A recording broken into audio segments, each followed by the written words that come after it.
Hey, Jerra, I have a really good idea for next year. What? What if you pay me if you I'm inconsistent? if you don't work out? If I don't go to the gym and eat healthy. It can go both ways. I feel like you gotta pick someone that you don't like. Well, I like you all don't my think, friends. like you know they're gonna use the money on drugs or something. You have to donate money to a bad organization if you don't work out. Yeah, That like sounds Planned Parenthood. Or I was something. gonna say like baby murder. Yes. Like Every week that you don't work out or Guys, stay this is hydrated, awful, but so you good. have to donate to Planned Parenthood. to all the unhealthy Christians out there.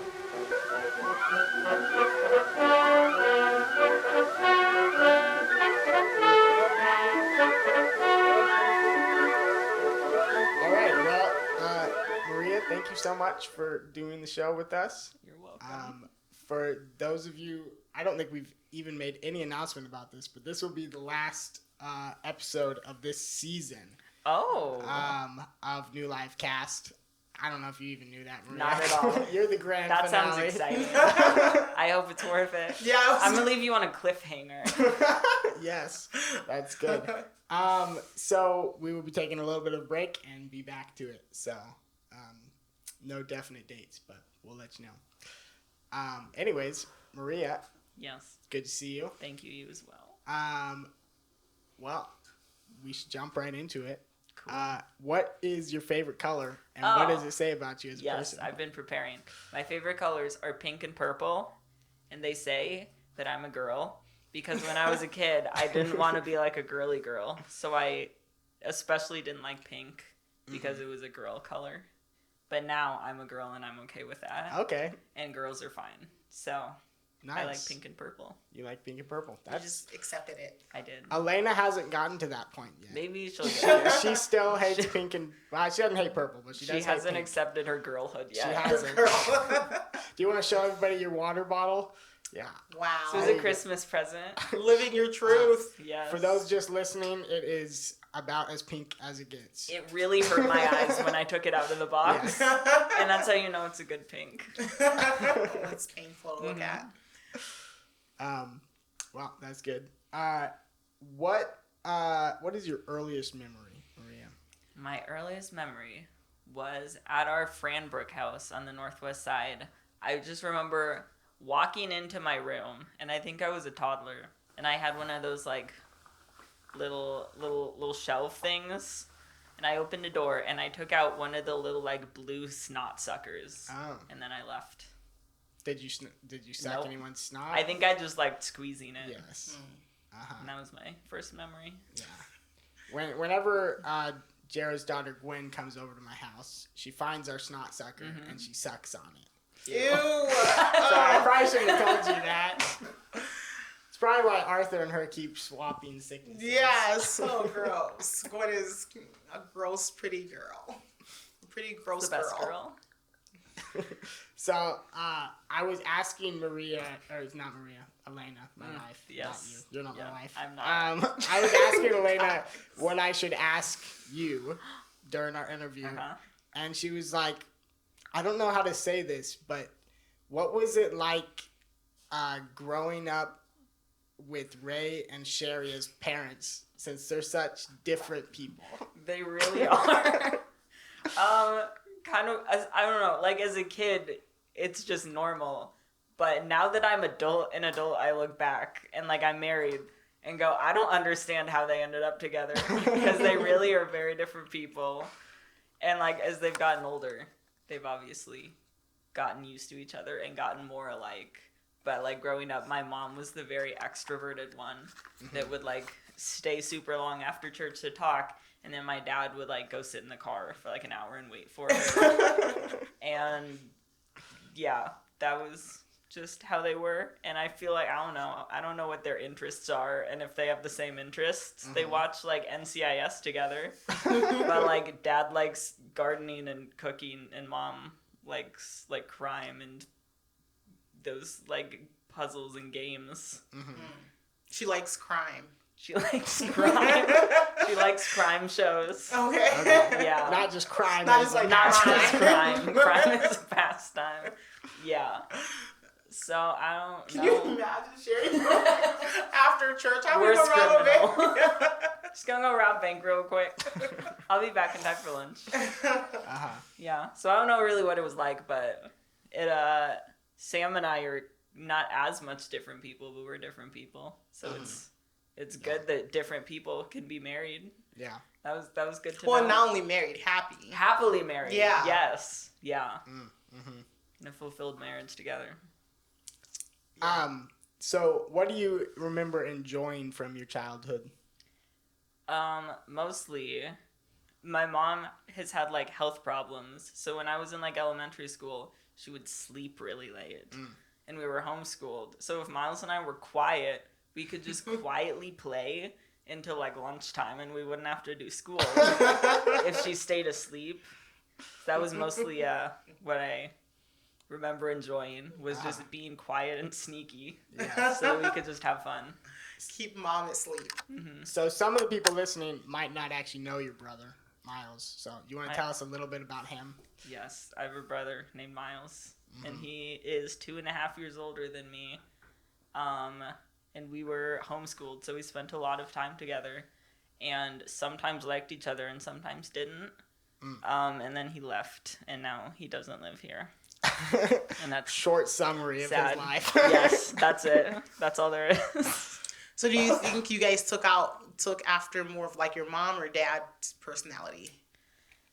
I feel like we're both a pretty good mix. Like he got my mom's part of like being good at conversing and like asking questions and like trying to have a meaningful conversation with people. And he has my dad's part of like being more quiet and like thoughtful as well. And I don't know, my mom and I share a lot of the same emotions for good or bad. And I don't know, my dad and I, we never really know what to talk about. So we'll just like talk about whatever is interesting in the moment. That wasn't a complete thought. That's fine. And I forgot where it started. So, in addition to Elena, I asked Elena what she meant by your parents being two very different people. And she said, like, different from each other, but also just very different from the general populace. Are they? Oh, That's how okay. she felt. Nice. And I guess part of that was the fact that your dad's Filipino. He is. Which would be perfectly normal in the Philippines. No, that's weird. Anyways, was there anything growing up with your dad being Filipino that like you thought was normal, and then you come to realize later like, oh, that was a Filipino thing? The biggest thing was just like his extended family gatherings, where even today there's like so many like relatives, like aunts and uncles and cousins, where like I don't know who they are and they're not actually related to us. But like every year they'd be like, oh hey Maria, and like know things about me. And I'd be like, okay, cool. And that's not normal apparently. Yeah. And just like there's such big gatherings with so many people. I can relate. People. I'm sure you can relate. There's a lot of people. There's a lot of people. And I don't know who any of them are. Yeah. That's the biggest thing. Yeah. My dad says that he's like an Oreo. Like he's dark on the outside and light on the inside. So he doesn't speak Tagalog, and we ate some Filipino food, but for the most part we just ate normal Iowa food. Yeah. The biggest thing that like having a Filipino dad has done is made me look Latina, and then they named me Maria. So like the biggest thing that I like stood out as a child of like us being different was people thinking that I was Hispanic, and me being like, no, I'm not. I was so confused when I met you because I definitely thought you were like Mexican or something. I'm not. But then I saw your mom and I was like, what's going on? Like, she's what white. is? Yeah, I'm like, Yeah. what is this? So then I thought maybe you were adopted for a long time. I also suspected that I was adopted, but I was not. Yeah, what you're saying about the family reunions and like random people knowing things about you, I feel like other cultures are a lot better at like spreading that information. I feel like European white people are like the only people who really need Facebook. to like Yeah. catch up on everyone else. So I feel like other cultures just They love just that know. that kind of information. They just know about people. Yep. And they remember it. I have a lot of the people on Facebook, and even then I don't know who they are. Wow. Yeah. So it's not enough. No. I don't fit into either world. Oof. How's that That's feel? dramatic. Yeah, That's I'm not like, how oof. I feel. I'm just here. Well, I was gonna say your mom is pretty good at like spreading the information that she needs to spread, and then some of your family care. I think, like Aunt Myrna, she always texts. Yes. Aw. She finds out the information and she contacts us every year and says like happy anniversary, happy birthday, and I am praying for you and different things like Aw. that. It's really nice. It's really sweet. She is a really great lady. Yeah. Anyways, so what was it like you being the younger sibling growing up in your like what was your family culture like? We were very chill. We always ate dinner together. I don't know. As I've gotten older, I think a lot of people, that's normal for them. But we always, like, sat down to eat dinner together. And it was mostly my parents talking, and then they'd, like, ask about our day and make us talk, too. So I feel like we weren't, like... There's some people that, like, have, like, really, like, close, intimate families where, like... They talk about everything and they know everything, and then like they do all these things together, and like we were close, but not in like that way. We kind of just like all existed. Like not in an emotional way. Is that what Like you're saying? kind of? I don't really know. It's like some people are like they have like big highs and big lows in their family, and we were kind of just like always baseline. We're like, yeah, we're here, and we like live life together, and we love each other, and like we know the highs and the lows. But it's not like we're all existing in it together and always like going on a roller coaster, which is, I don't know if that's accurate, but it's how I feel like other people that I grew up with. Yeah, I can definitely agree with that with my family too. I feel like there's just not a lot of conflict in my family. Yeah. And it's like whenever we're around each other, it's just like, hey, how's it going? Yeah. It's good to see you. I Very much. love spending time with you. Yeah. Then you go your own separate ways. Yeah. It's like, cool. I still like them. Yep. Cool people. So when you were a kid, what would you say your relationship with God was? One thing about me is I have a really bad memory, and I don't remember very much. So what I think is, obviously I grew up in church, so I always, like, knew God, and I think I don't remember it, but I think I, like, said the prayer to be saved when I was, like, 5. So it's always, like, been my understanding that I am a Christian, and I love God, and God loves me. But I obviously didn't really know what that meant. Maybe not obviously. Maybe there are, like, 6-year-olds out there that do, like, fully understand what God has done for them, and that they're sinners, and that he died for them, and all of that. But I don't think I was that. I kind of just, like, knew that God was there, and it kind of felt like he just, like, had secret cameras around. So, like, God's watching you. Like, he was watching me, but, like, I didn't really know, like, how he affected me. And, like, I knew to pray, and that, like, God could listen to me, but it was more of, like, he's observing me more than like, I understand that he's, like, in my life. In a way that, like, he loves me and cares about me. So that was more my understanding. Not, like, the judgment, but just, like, more hands-off. Yeah. And just, like... Like, less relationship. Yeah, he's there. So when did you feel like that changed, that you felt like God had a more personal love for you?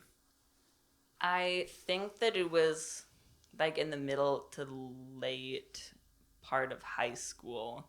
So that was when, like, I'd lived enough life and disappointed my parents enough times and, like, they kept showing me God's love and showing me their love and, like, still forgiving me, even if after it was, like, the 3rd time that I'd, like, sinned against them in this same way, that, like, they kept forgiving me and loving me. I think that that's when it kind of, like, shifted for me, that I understood that God wasn't just, like, there, and that he actually, like, cared about me and, like, was choosing to forgive me and, like, chosen to love me as his child. So I think that's, I don't really remember, but that was sometime in there, like 9th to 12th grade. That's a really big window. But sometime in there was, I think, when I really got it. Yeah. What do you feel like you remember from high school and from, I guess, getting a little bit older? I was very busy in high school. I did a lot of extracurriculars. I was in band, in choir and show choir, and some drama. So I just remember being really busy. Mm-hmm. And I had like one friend that I spent a lot of time with and did a lot of things with. And that was really it. Like, obviously I had other friends. It was like I spent a lot of time with this one friend, and I spent a lot of time like at school activities. And that really felt like it. I'd like to go back a little bit. Okay. I hear that you were the cutest kid I was, at yes. New Life. Yes, I was. And from looking at the pictures, I don't know, was Sarah Wynette here? Because she was really cute too. I'm sure she was. Yeah, Sarah. Okay, She so was older than Sarah me, was though. super cute, and then but you were the cutest. It's Like, because how was I was that? the Asian one. Oh, okay. You were Because Asian. Asian babies are cuter than white babies, and I stand by that. And do you feel like the glory has gone with you? I'm still the cutest one. the cutest one at I think church. so. Yeah. Just the fame. Yeah, I don't know. I feel like it did something weird to my ego. Okay, Like- I do want to know about that. 'Cause it's kind of like, it probably is ridiculous, but I have heard from several people that you were the cutest Yeah. one. I really was. I also was I was the youngest pastor's kid for a long time. Probably the best behaved And too, huh? probably the best behaved, definitely the cutest. At Kurt's birthday party, I had to try really hard when he was talking about his favorite kid to not say that I was his favorite kid. Because for the longest time, like, my parents would talk about something that I was doing wrong as a kid. And he would be like, Maria, no, she doesn't sin. She's perfect. You probably are his I'm his kid. favorite child. He's just forgotten. Yeah, so I don't know what that did for me, but I feel like it didn't do good things for Like, my what mental well-being. Like, what would be the evidence of that? Like, why would you think that? Why would I think that I was the best? Well, because no. people said that. Well, I'm saying, well, why would I you am. think that it, like, affected your ego? Oh. Because I'm not the best. Well, I'm they didn't say you were obviously the best. not They said that you were the cutest. cutest. That's facts. And then I said I was the best. Okay, so you just took it to another, Yes. another If I'm the level. cutest, then I'm also the best. Okay, so that kind of makes me think. Josh was saying at the men's movie night recently, they were talking about how you shouldn't let your children win, like, on things that they're doing against you. Oh, yeah. Because they'll go, I'm strong, I'm stronger than daddy. And then they'll go, I'm stronger than Jesus. Oh, okay. I mean, and it that makes sounds like sense. you're taking the, like, Yeah. I'm cute, I'm the best, I'm better than everyone. Yes. Yeah, pretty much. I stand by that. But all kids are cuter than their parents. So. That's true. Well, I mean, everyone. If you, like, get to the point where you think you're cuter than everyone, or that you go from cute to being the best to being better than everyone. If they're That facts, would- I mean, you can't argue with them. Did you say if you're fast? If they're facts. Oh, yeah. Yeah, I mean, you can't argue with the facts. You can't argue with the facts. So I'm I just feel worried. like Yeah. that might be a subjective area where, like, one person might think one kid is cuter than another. Like, I think Arthur is the cutest baby ever. He's But too you might blonde. think Gwen is the cutest baby ever. Well, I don't He's just okay. think it. I know. There you go, exactly. I just want to know Gwen's future, you know, with everybody thinking she's the cutest baby. I just want to see what happened to you. I Only see. good things. She's gonna grow up really well. She's gonna be very humble. Oh, Maria, you just know what to say. You're so wise. Thank you. All of my worries are gone. Thank you. You know, Yeah. and you got She's gonna be great. saved. And I'm saved. And you're married. And I'm married. Like, it worked out for I have you. a lot going on for me. and All it's- you and have it's to- because I grew up the cutest. Yes. Yeah. So what happened to you, Joseph, if you weren't the cutest?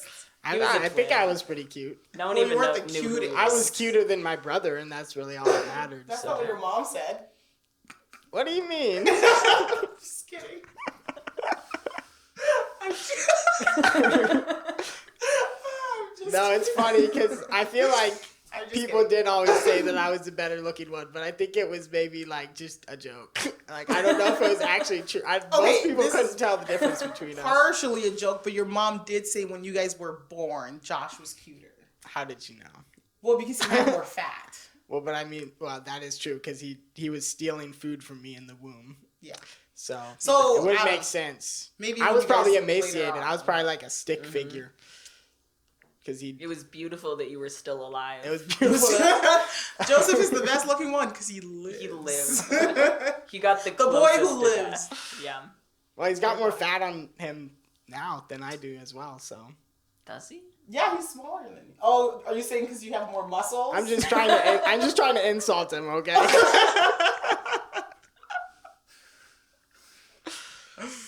Anyways. This took a turn.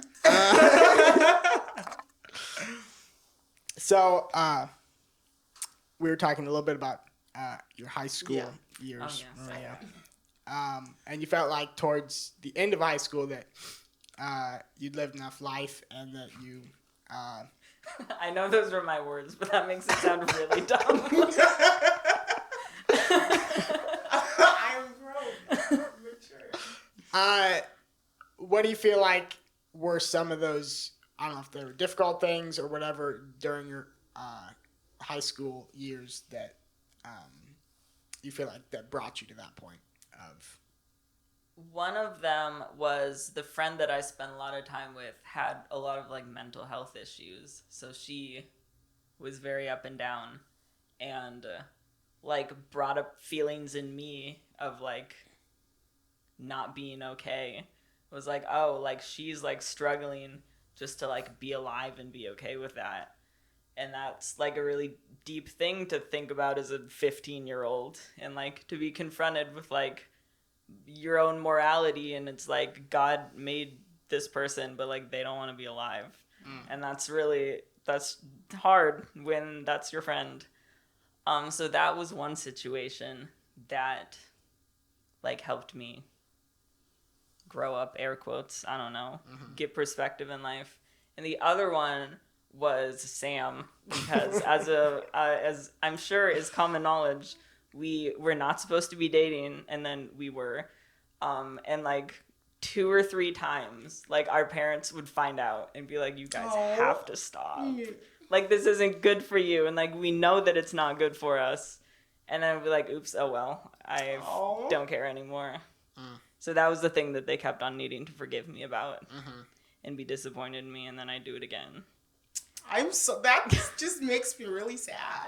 It like makes me sad because you like this person, you want to be with them, but also it makes me really sad for your parents, like how they would feel. Yeah, so I agree. Betrayed. That just seems like really sad. But I do remember once we were having a core thing, and Maria was kind of joining the core a little bit, and we were having an event, and I said, "Hey, are you coming?" And she goes, "No." And I said, well, why? And you said, because. And I said, because of what? And you said, I'm busy. And I said, doing what? And you go, hanging out with a friend. I don't remember this at all. And I say, what friend? Sam? Well, why can't he come too? And why are you just hanging out with Sam? Was my next question. You said, because we're friends. And then you just walked away. I don't remember what that. What is going on? But I specifically sense. rember that because I was thinking, I bet they're dating and sneaking around. I also didn't know you at that point, and you were probably coming on a little bit strong. I feel like naturally it feels like I was coming off strong, but I was just trying to be very gentle, asking lots of questions. That's not gentle. Why aren't you coming? What are you doing? That's very confrontational. You were just like, And I know why I felt scared, even though I don't remember. Well, I think you didn't want to lie to me, but also Probably. I was asking a lot of questions Yeah. that I feel like aren't regularly invasive unless you're hiding something. Then it's invasive. I don't know. There was a point, I don't know if it was this, but there was a point where like we genuinely would hang out as friends. Like our parents were like, fine, you can hang out in controlled settings as friends. I don't know, you just looked like you were hiding something. I probably was, yeah. That also makes more sense. I thought it was kind of funny. I never... Just now you know. Yeah, I was just kind of like, well, that was an interesting interaction. Was it something I said? Yes. Too many questions. Yeah. You can be a little bit nosy, but maybe that's why you're doing a podcast. Yeah. Nosy or caring, inquisitive. Nosy. Those are words I like to use. They're Inquisitive, nosy. caring, compassionate. That's about the heart, and I think you just want to know. Well, a little bit of both. I'm curious. I'm Wanting to curious, know. and I care. I just care. Okay. Speaking of doing podcasts, Maria is our first podcast guest who is also a podcaster. I am a professional. So, do you want to give a quick plug for your podcast if you'd like to? If you want to go listen to episodes of Crocheting Through Medical History, my podcast that I have not posted for over a year, go ahead. There's like 30 episodes that I mostly filmed in Joe and Elena's basement. Yes, it's a great I studio. think solely filmed in Joe and Elena's basement. So go find it on Spotify, Apple Music, Spotify, Apple Podcasts, Google Podcasts, or anywhere you find your podcast. YouTube, I'm on YouTube. Please You like can and just subscribe. Like, subscribe, comment. If you have any topic ideas, or if you have a condition that you want me to talk about, let me know, and I'd love to talk to you. I told you some of my conditions, and you never covered them. They're in a list. I have a list of like 150 things that I want to cover. So, just for those who don't know anything about podcasts, yes. it's you crochet and you talk about history of different diseases or So such. mostly it was an excuse for me to, 1, crochet, and 2, just research things, because I like researching things, but it feels useless to just do it for myself. So I look up conditions and like the origins and how people discovered them and the treatment for them, and then I talk about it. Mm-hmm. And if you're watching the video on YouTube, you actually see you crocheting. You do see me crochet, kind of. Normally my hands were under the frame. And I really have a hard time crocheting and talking at the same time. So it wasn't a great idea. But it was more entertaining for me than just sitting and talking to a camera. And then I didn't have to look at the camera. Yes. Yes. And then sometimes I would ask people questions who actually had the condition. And that was the fun part. Did you ever have guests on there? Like No. with the condition? Because I was in Joe and Elena's basement. Oh, right. Yeah, I forgot that. It was just me sitting at a desk. I just come with to a sit microphone. in your bedroom. You could. and- I only had one chair, and there really wasn't I'd space. stand in or crouch. Yeah, I could now, but then I got a job, and that really threw things off. Yes. Have you had any other podcast ideas? Ideas? Like ideas for Whole a podcast? different Yeah, whole podcasts? different podcast. whole different podcast? No. For that podcast, yes. I have like 1 fully finished episode that I've written, and then like 3 that I started writing, and then again like a list of like 150 things that like I would talk about if I research them. Yeah, I was listening to this podcast recently that I just was randomly interested in this thing, but what do they call it?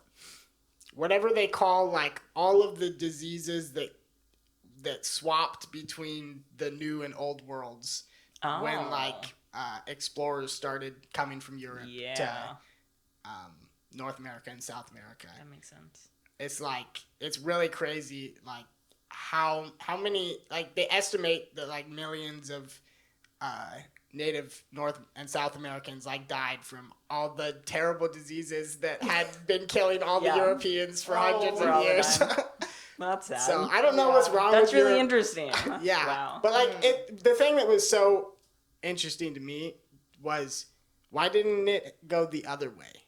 Like why didn't a bunch of diseases come? I mean, there are diseases that came over to Europe, but why didn't like Europe get wiped out by a bunch of diseases? Well, they probably, like the Native Americans, like probably just had better things. Like they had medication with like the leaves and stuff. Herbs. Lived off Their the land, concoctions. and they like were outside. Yeah. Like in Europe, weren't they not showering as much? And like a bunch of them in the same area, and like a bunch I don't know. of things. I guess Europeans are just dirty. Is Well, that what that's you're not trying what to I'm say? saying. The That is not what Europeans I'm also saying. like had access to more, like they were more integrated with like the African and Asian. So you're blaming the culture. Africans for the disease? No, meaning that they had a bigger, like they were more connected with the rest of the world, so they yeah. had more things coming in and like all the trading. Whereas the Americas, people were kind of just there living their life, so they didn't get the cross exposure. Yeah. So they didn't have as many diseases because they hadn't spread. Yeah. That's that makes it. sense. It's interesting that you mentioned that. Because that's like exactly one of the... They were talking about a guy who wrote a book that was basically all about that. Exactly. I'm so You smart. should put it on your list. This is why I'm a podcaster. I'm just have a knack for it. All of like the diseases would like go through Asia and then back through Europe and then through Asia. So they just kept mutating. Yeah. Around and around. So I don't know. I guess we just... It's like Arthur and Gwen and their sicknesses. Yeah. And their But booger suckers. on a major scale. She's been saying boogers recently, but it sounds like burger. Burger. And she's been eating it, and it's really disgusting. Why are we talking about this, Jerra? Thought about it because I was so gross. She's gonna grow up and know that you said that. Well, sorry. Anyways, yeah, I do think the history, like medical history and the history of diseases, is very interesting. I agree. Especially because of like all the things that people used to think would cure Bloodletting. things. Yeah, bloodletting, Just leeches. bleed them out. Yeah. Yeah. Just cutting off limbs and expecting them to just like be fine. Then being surprised when they died. Yes. Like, but we cut off the part that was hurting them. They should be fine now. Mm-hmm. I mean, you'd think that would work. Well, okay. If it hurts, get rid of it. I don't know about that. I think I would have fit in perfectly with those I people. think you would have. I'm glad we don't live there anymore, though. Me too. Yeah. How did we even get to this? So, what made you interested at first in diseases and such? I have Lyme disease. And what was the process of discovering that you had that? Once upon a time when I was in high school, my mom made chicken, and then I got food poisoning. And then I threw up all night, and then I never felt better. Like after that, After that, I just never felt better, and I was really dizzy and tired. And I had to go to show choir camp, and I was trying to like dance and learn things. And my body didn't feel right, and my brain didn't feel right. And then I just was sick forever. And then like a year and a half later, I found out I had Lyme disease. So do you think you got it from the chicken? Yeah. No, that was very confusing. Yes, I think that it was dormant. I don't know. I think it's just living inside of me. I don't remember being bit by a tick. But I think it was just dormant, and like growing up, I had like migraines and joint pain, so I feel like I've always had it. I don't know where. So it came possibly like the food poisoning was a shock to your system. Yes, it just woke it up, and it said, she's vulnerable, and I can take advantage of that now. Oh no. Yeah. So yeah. And so, what have you been doing to deal with that, or like, has it been hard to emotionally process? Kind of. Now I'm in remission. I've been in remission for like a year and a half now, so I feel good. But for a couple of years, let's see, what do we do? I mean, for a long time, for like a full year, we didn't know what was wrong. Mm-hmm. So I like dropped out of show choir because I just couldn't keep up. And thankfully, I don't know if thankfully is the right word, but that was in the middle of 2019. So then I was still dealing with it in 2020, and then just the world shut down, and that was really cool for me because then I just got to stay at home and like sleep and chill, and that was really nice when you don't feel good not needing to go anywhere and not being socially acceptable.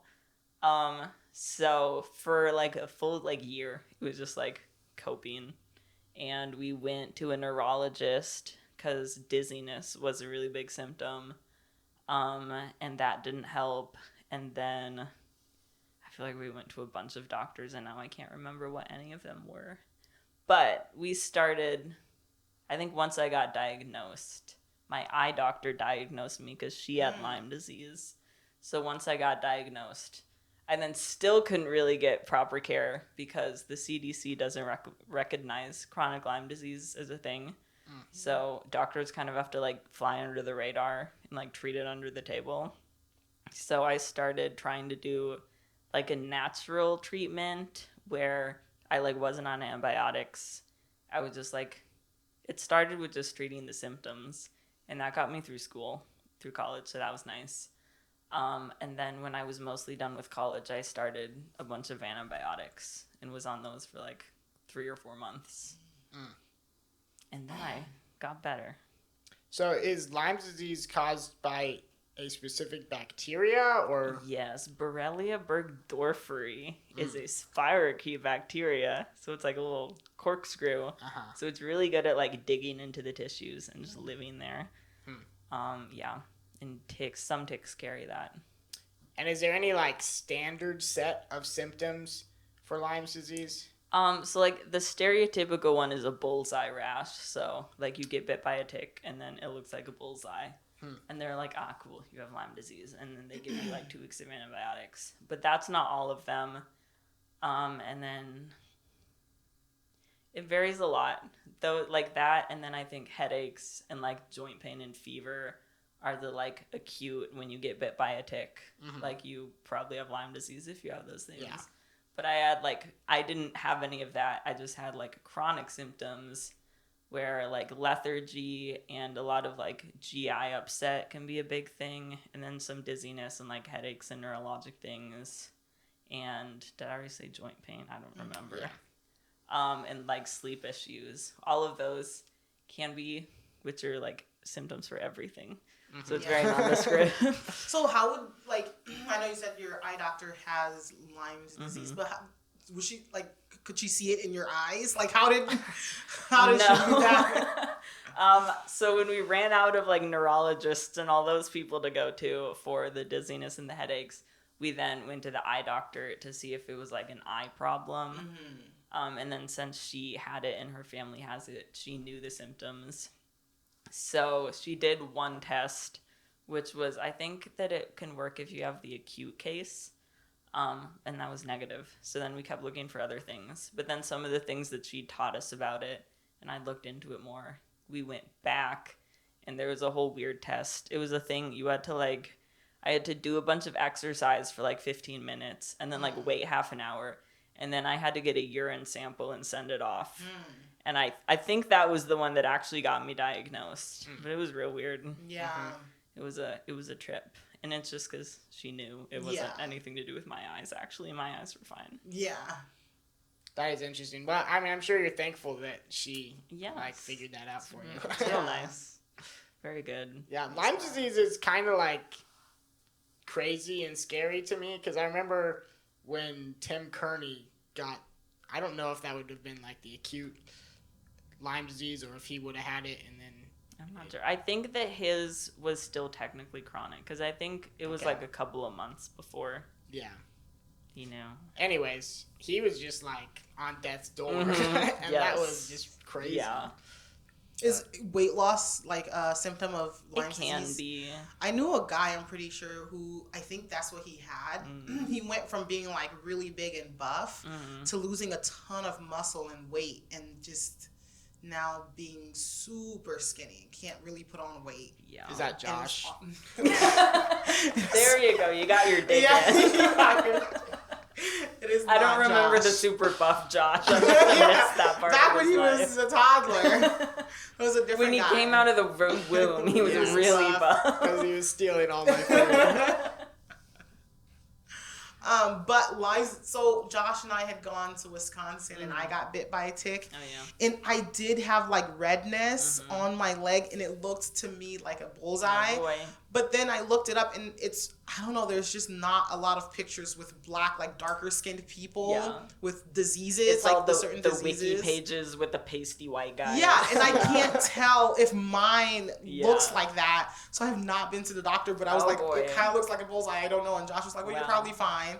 Then we looked up pictures, and I can't compare my skin to theirs. And I couldn't find, like, someone my shade. Yeah. So I don't know. Well, if you get food poisoning and then you never get better, I have the stomach of you'll steel. know. I'll never get She has food. an African stomach. Yeah, mine will never be well. So you'll be fine. I'll be okay. It'll just lie dormant and you'll never know. I hope. That'd be cool. Yes. Nice. Well, that's interesting. Thank you. So you found out about your, is it a disease? Yeah. Okay, I don't want to say it like it sounds bad. You found out about your disease. It is a disease. Like, I know, but you know that kind of sounds contagious. I'm disgusting. And then you became very interested in other diseases. Yeah, it was just fun. What did you study some of that in college too? With your degree in veterinary Some stuff? of it. We did have to learn about a lot of different diseases. I mean, obviously those are animal focused. Yeah. So some of them overlap, like Lyme overlaps. There's some other zoonotic ones, but not really. Dogs can get Lyme disease? They can. Oh. Really? Yeah. I guess that's why don't humans wear those tick collar things? I wish that we just popped a monthly preventative to keep the ticks away. I think that would be really cool and make a lot of money.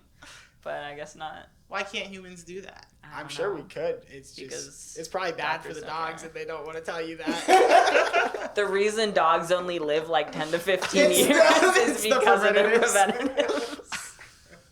Are we starting a new conspiracy? We should. They could live till 30 That's years. probably still big pharma, but no, I'm not into that. And I don't say that as a veterinary medical professional. Okay. Don't quote me on that. So, speaking of your profession, what drew you to wanting to be a veterinarian? The funny thing is, I looked at a list of 2-year programs at Kirkwood in which the tuition would be mostly free.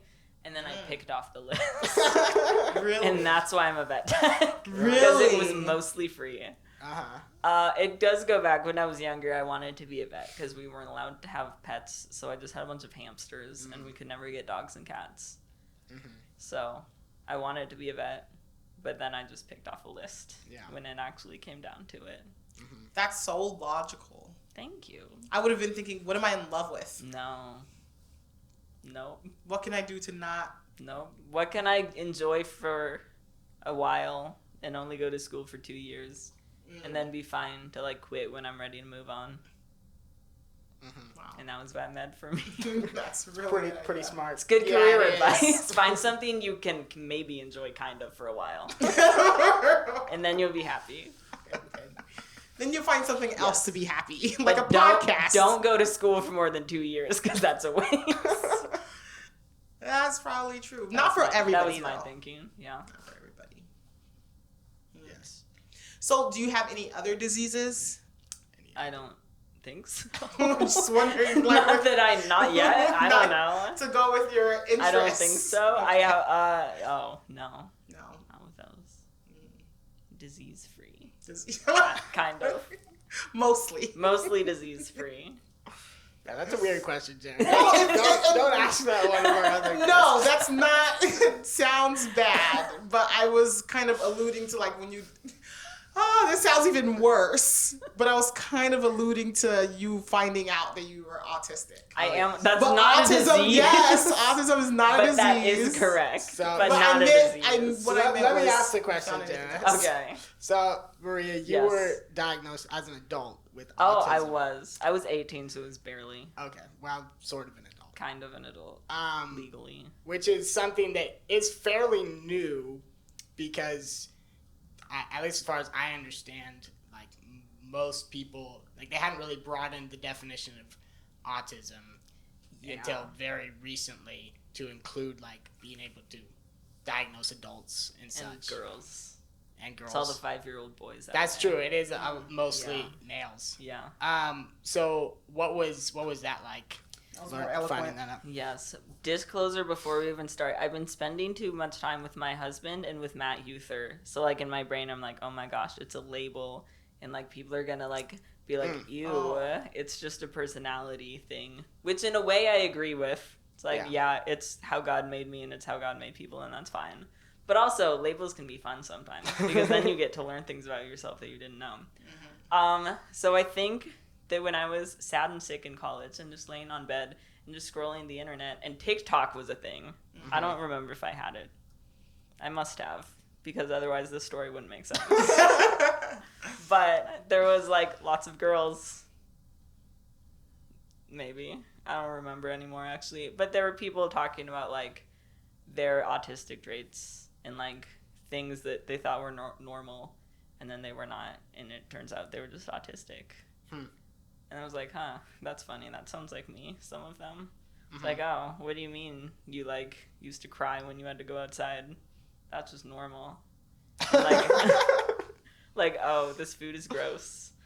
And because it feels funny in my mouth. And like showering is disgusting. And I was like, cool, me too. Interesting. Those are like some pretty random things. They're very random things, which is why it's fun figuring out as an adult, because I can be like, oh, I didn't know that the reason I don't like walking downstairs is because that made up. I don't know. I don't care about stairs. I forgot all my examples. But yeah, it's fun learning the things that I thought were just normal human experiences that everyone experienced, and apparently they don't. I think most people cry when they don't get to go outside. Really? For most kids. Ew. Most kids, anyways. Yeah. I'd cry if I had to go outside too. Thank you. Thank you. So, what are there any like more generalized? Oh my goodness. Oh boy. Any more generalized traits that adults with autism have as part of like their personality or? I'm gonna be honest. So this was a special interest of mine like 3 years ago, Okay. but since then I haven't kept up with it. So no one quote me on anything, and I don't know if I'm making it up or if it's true. But for a lot of people I know that like sensory things are a big thing. So even like 5 years ago here, there was the highly sensitive person test that went around. And everyone was like, oh, are you highly sensitive? And that was like physical things and emotional things. And I, shockingly, was highly sensitive in both physical and emotional things. So I like those sorts of things were just like, you're not as thick-skinned and like noises are gross. Mm-hmm. And like if the lights are weird or if your clothes feel funny, then like you don't feel okay because it's uncomfortable and you can't like do normal life. Mm-hmm. It's a really bad description. It makes it sound like you just need to grow up.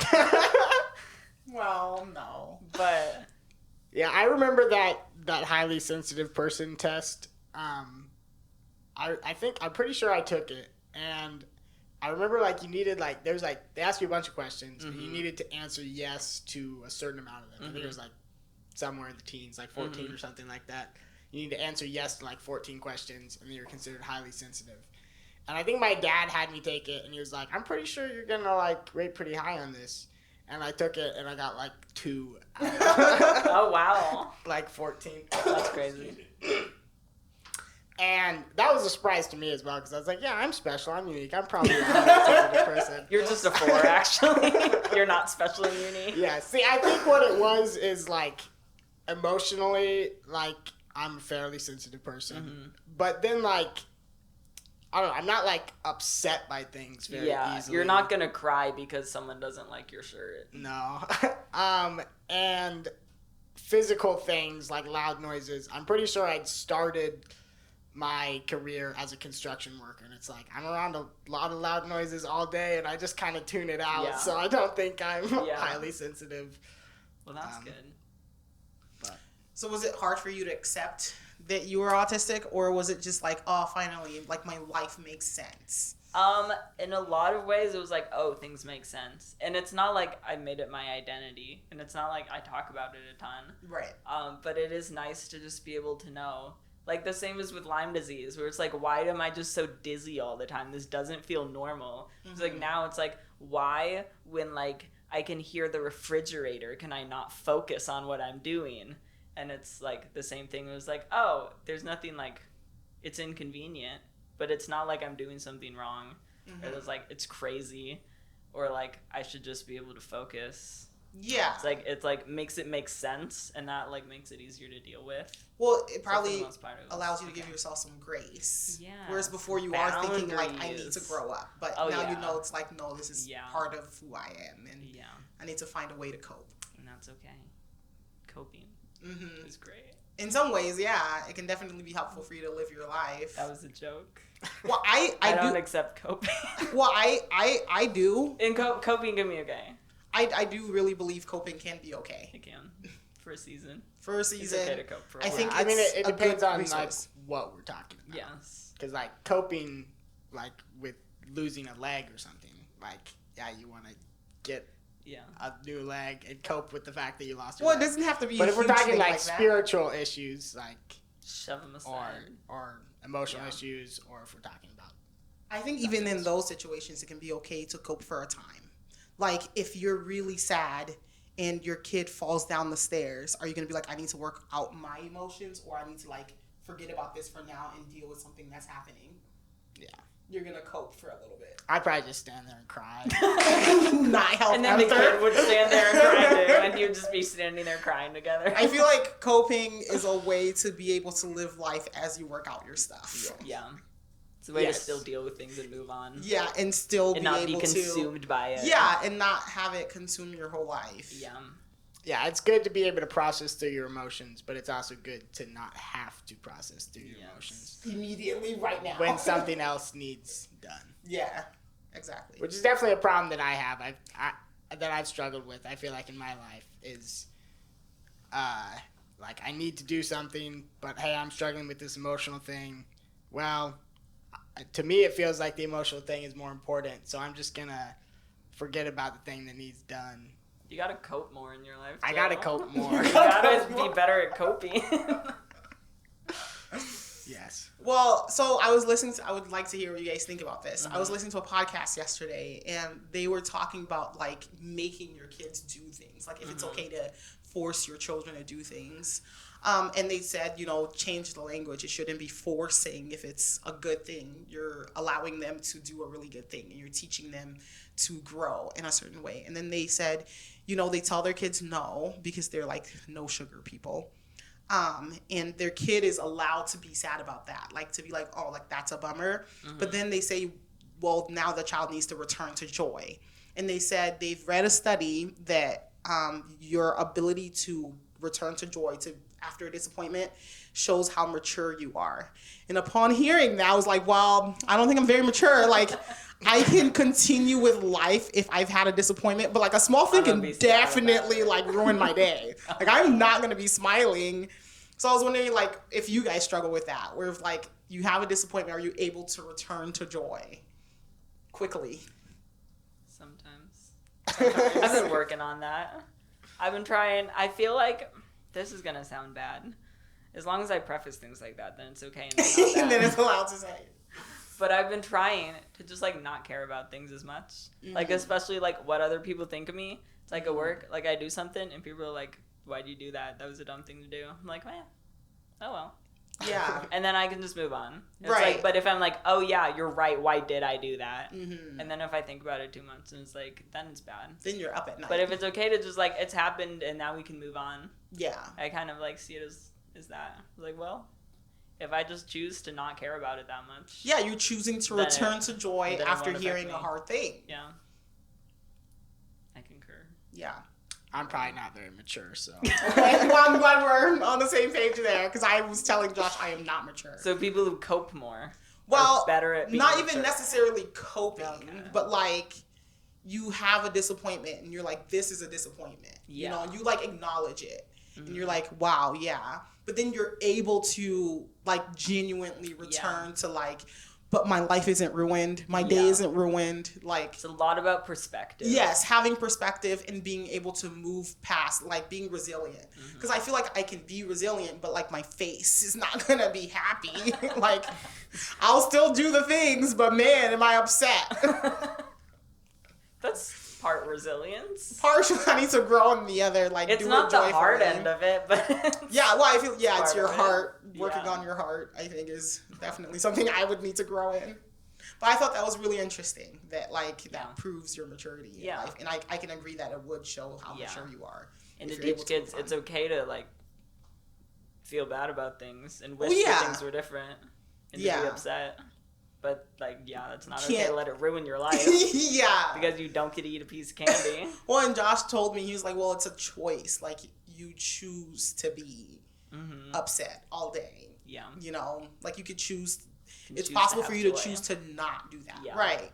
And for me, it doesn't feel like I can choose to not do that. No. Like, it feels like it's unfair if I choose to not. Like, because I could just mope. Yeah, I could do these things and be really sad about it, and that kind of feels a little good, which is hence the I'm immature like a little bit.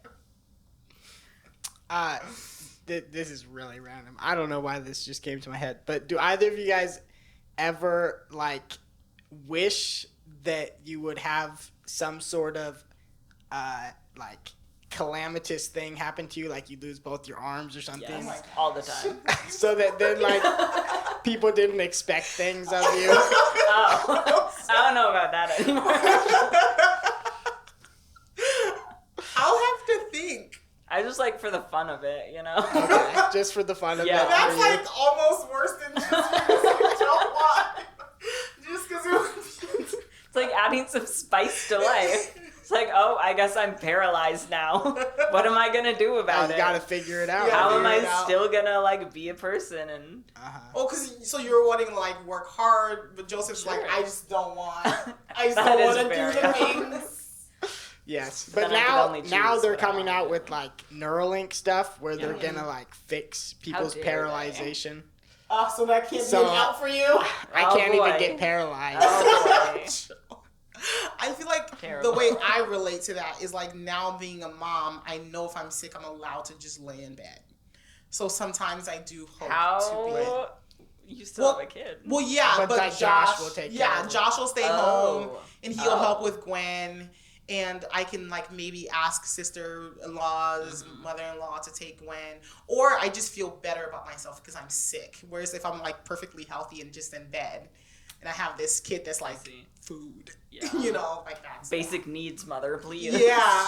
So I feel like in that way I kind of relate of like, I don't want to live life, but I don't have a good excuse not to. It can be fun to have a chronic illness because of that. I don't think I ever called into work until the day after I found out that I had Lyme. And I was like, well, it's okay. I feel like trash and now I have a reason. So it's okay for me to just stay home, actually. And that's a good excuse. It's all about the validity. Yeah. Nice. Well, that's what like labels do, you know? Yeah, they give you validity. an excuse to... Love an excuse, yeah. Yes. But that could be crippling too. Just use it to your advantage. Well, use it to your health. Don't abuse it. Just use it. Yeah. Yeah. Yeah. There's a line. So I have a brain tumor, and for a long time. That's so cool. Well, that's why I told you should cover it on your show. Just brain tumors, though. I feel like for so long people wouldn't know. Well, if I were back then, they probably would have like cut a hole in my head. Then you would have died. And Yeah, probably that'd be it. That'd be it for me. But anyway, so I, I lived life with it and it was fine. And then I discovered I had it and it was like all these symptoms that are problems in my life.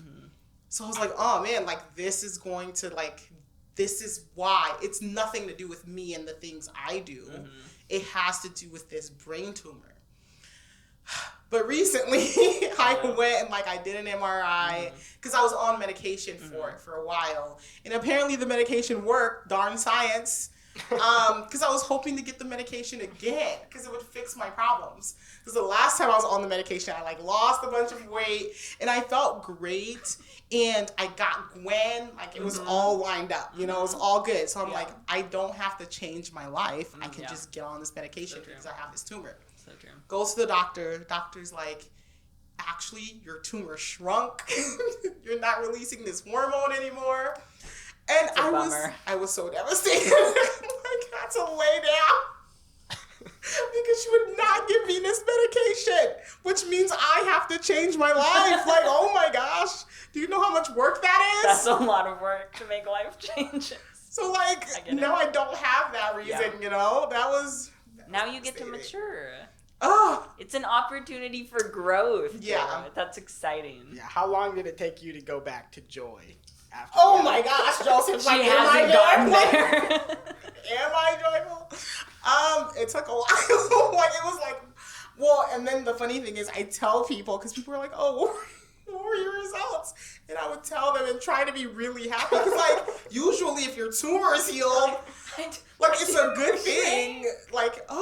So I tell people, "Oh, my tumor shrunk." They'd be like, "Wow, that's great." I'd be like, "Yeah." Definitely.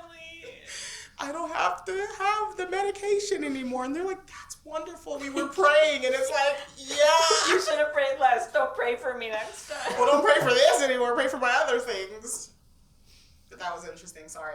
That's okay. It's a good story. Maybe we should ask Maria some questions. We should. That's a good I think idea. this is fun. So, I'm now interviewing Jerra. No. It was related. That's why I shared it. Sorry. Anyways. So... you and Sam. Yes. A little case of forbidden love. Oh yeah, Romeo and Juliet, but we don't die. Star-crossed lovers. Yes, that's not. Is that Romeo and Juliet? It is Romeo. Yeah. Yes, it was coined I've in never Romeo read and Juliet. it. And I always thought, for some reason, I thought that was that meant two people that were really in love. But what Shakespeare meant by star-crossed is that their stars do not align, and so they're not destined to be together. Well, good thing I don't believe in astrology. Yes. Or astronomy. What's the woo-woo one? Like I believe in the star signs, signs? not the star signs, yeah. Astronomy. That's astrology. Yes. Yeah. Astronomy. Is the Are you actual sure? stars. Astrology is the signs. Astrology is the signs. Yeah. Nathan's nodding, I believe. Yeah, I believe Nathan. Not you. Anyways, your relationship with Sam. Yes. I guess what when do you feel like was the first time that you were like, oh, I like this guy? You know, much like the rest of my life, I don't remember. That's okay. I feel like it's just always been there, you know? He's just always been there, and he's cool, and he's funny. Yeah, because you've known him most of your life, haven't you? Yeah, I think they started coming here when I was like 3, 2 or 3. So I don't ever not remember him. Mm-hmm. So, after your whole forbidden love thing, Yes. And you guys finally got married, Yes, we did. what has your relationship been like with him? It is good. Mm-hmm. Was it everything you thought it would be? Absolutely not. Like from being in love with him all your life? I mean, it is cool. I like him a lot, and I'm glad that we're married. It was kind of weird. So the first year was when I first started my Lyme treatment. So I basically just slept all the time. Mm. So that was like the first year of our marriage, where it's like I was just trying to stay alive, and like he was there too. Mm-hmm. And that was kind of it. It was like, oh, he'd make dinner. Does that make Cool, your I'm first going to year bed. of marriage easier then if you're just mostly asleep? I mean, kind of, I guess. I don't know. Then all the drama was sleep related. Like all of our relational conflicts centered around like me wanting to sleep. So I don't know. I feel like that first year was kind of like fake. And he kind of agrees, or like he was like, I just felt like you were my friend for the first year. So that was kind of strange. But now that we like actually like are not just friends and we're married, and that seems like that again, it's good. I wouldn't change it. Mm-hmm. I don't know anything else, but I like him. Yeah. Were there like expectations of like when you like really like someone, you may have this idea of who they are, like a famous person that you really like, and then you get to meet them, and so in my head he was a lot more perfect than he is, and unfortunately we are both humans, so we do have flaws, and that really messes up the fantasy of it all. Yeah, so how was that, like being able to like replace the fantasy with like reality? Partially disappointing, because I can't just make him who I want him to be. Right. But then partially just good, because it gave me an opportunity to grow and not be sad. When it's and better, choose joy. Yeah, you like love a whole person rather than like a 2D image of them that you've created. Yeah, it's much more full. I'll say that. Also, it's been a really long time, so I don't remember. Yeah, there were other things going on in my head. So, the other love of your life, Ponyo. I love him. What would you like to tell the audience about Ponyo? I love my dog. He's perfect most of the time, kind of. How did you meet Ponyo? I met him when I was in school. So the vet tech program at Kirkwood was 2 years, and every fall semester they'd taken like 10 shelter dogs, and they like adopt them, and then they like provide them medical care, and like the students get hands-on learning opportunities with them, and then at the end of the semester they adopt them out. So he was one of the shelter dogs that came in, and then I really wanted to like be his handler and take care of him, and then they didn't choose me, and I got a different weird one that like had GI problems, so she always had diarrhea everywhere, and she didn't know how to learn commands, so like she wouldn't sit, and she was always jumping.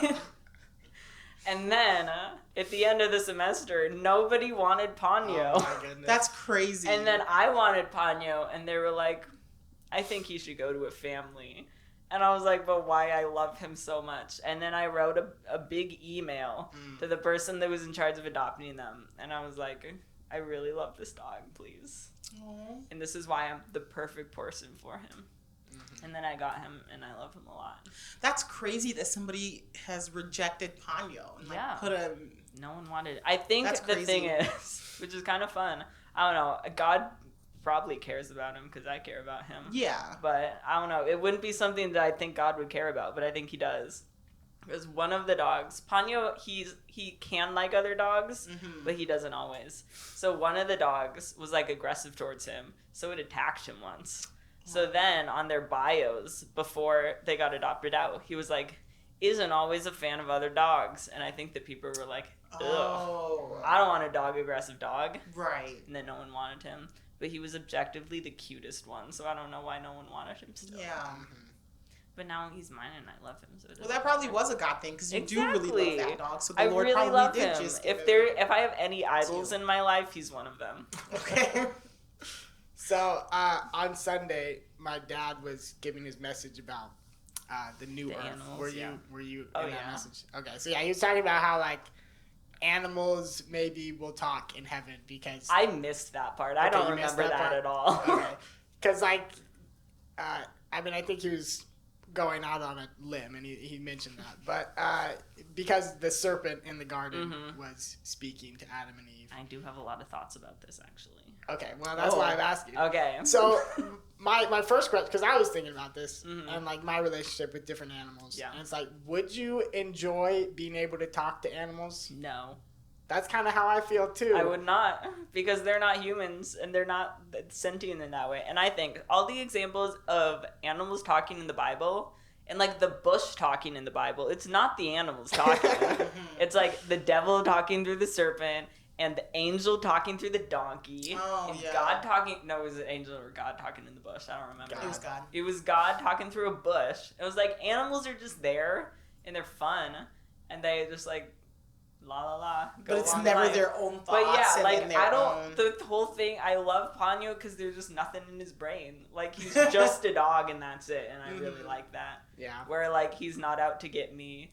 And when he like eats a sock, it's like he's just a dog doing dog things. I don't know. Yeah. Train your dog so they don't eat your socks and like put up boundaries if they do. Yeah. But like he's just a dog and he doesn't inherently know right from wrong and I really like that about him. So when he does like bad things, quote unquote, does that make you upset or does it not make you upset? He should know better. But why are you upset if like he's just a dog? The problem is with the owners. So you're upset with yourself. So then it's like I set you up for failure and you failed and now I'm upset, but actually it's my fault. Okay. So I can't be mad at you because you really are just a dog and you don't know any better. Yeah, Josh tries to tell me that, but they're just dogs. Yeah, I know. It's your fault if you're not. It is, but like it's hard because I don't know. Yeah. I guess because you like see them and you do think they're smart because they like do some things that you're like, wow, you think are smart. You know, well, usually people think they're dogs. Some of them, my dog, no, no brain cells. So when I feel like Zuzu is smart and then she does something that I'm like, you should know better, then it doesn't feel like it's my fault. It feels like she's made a decision. She has. She's like done step 1, 2, and 3. She's made a decision to do something that would hurt me. Yeah, there are some. But that's illogical. There are some times where it's like he'll be heading towards something, or he'll like pick up a cat toy that he knows he's not supposed to have, and they'll like start to walk away, and I'll be like Ponyo, and then he'll drop it and just keep walking. I'm like, he knows, right? He knows that he's not supposed to do that, but he knows it because I don't want him to do it, not because he knows that it's bad. Oh, because you've trained him to not do it. Okay, not because in his heart he's not in his heart trying to sin against me. Yeah, like a moral law. Okay. Yeah. Yeah, but I feel like if animals could talk, like you couldn't have the same kind of relationship with them. Mm-hmm. Like I couldn't change in front of my animals if they talked. That would be weird. If Gimli like came into the bathroom, like that would be weird. Gimli is my cat. Yeah. Let me clarify. Not the dwarf. Not the dwarf. If Gimli the dwarf came into your bathroom, that would also be strange. disturbed. But he could talk, so it would be even weirder. It'd be even worse. But I don't want them to talk. I feel like with a dog, like a dog comes up to you and they're like panting and they're looking and their tongue is hanging out and it looks like they're smiling. You're like, oh, they're happy. Oh, but like if they could talk, they'd probably walk up and be like, I'm thirsty. I'm tired. I'm Who hot. are you? Have you brought me snacks? Get out of my house. You're That's sitting what in Kat my would say. spot.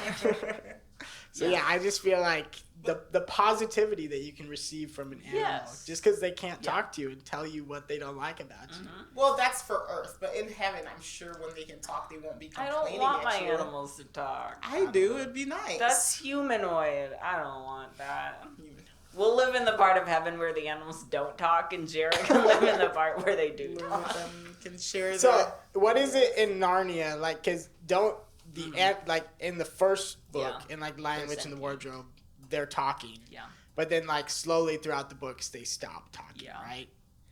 Because like magic is disappearing or something like that. So I don't know. Is that heaven? Which one is more like heaven? Well, then I feel like, but like the last book is the unicorn, and the unicorn talks. When things are healthy again, when the world is focused on God again, then the animals talk. Yeah. But unlike, maybe animals used to talk. Maybe.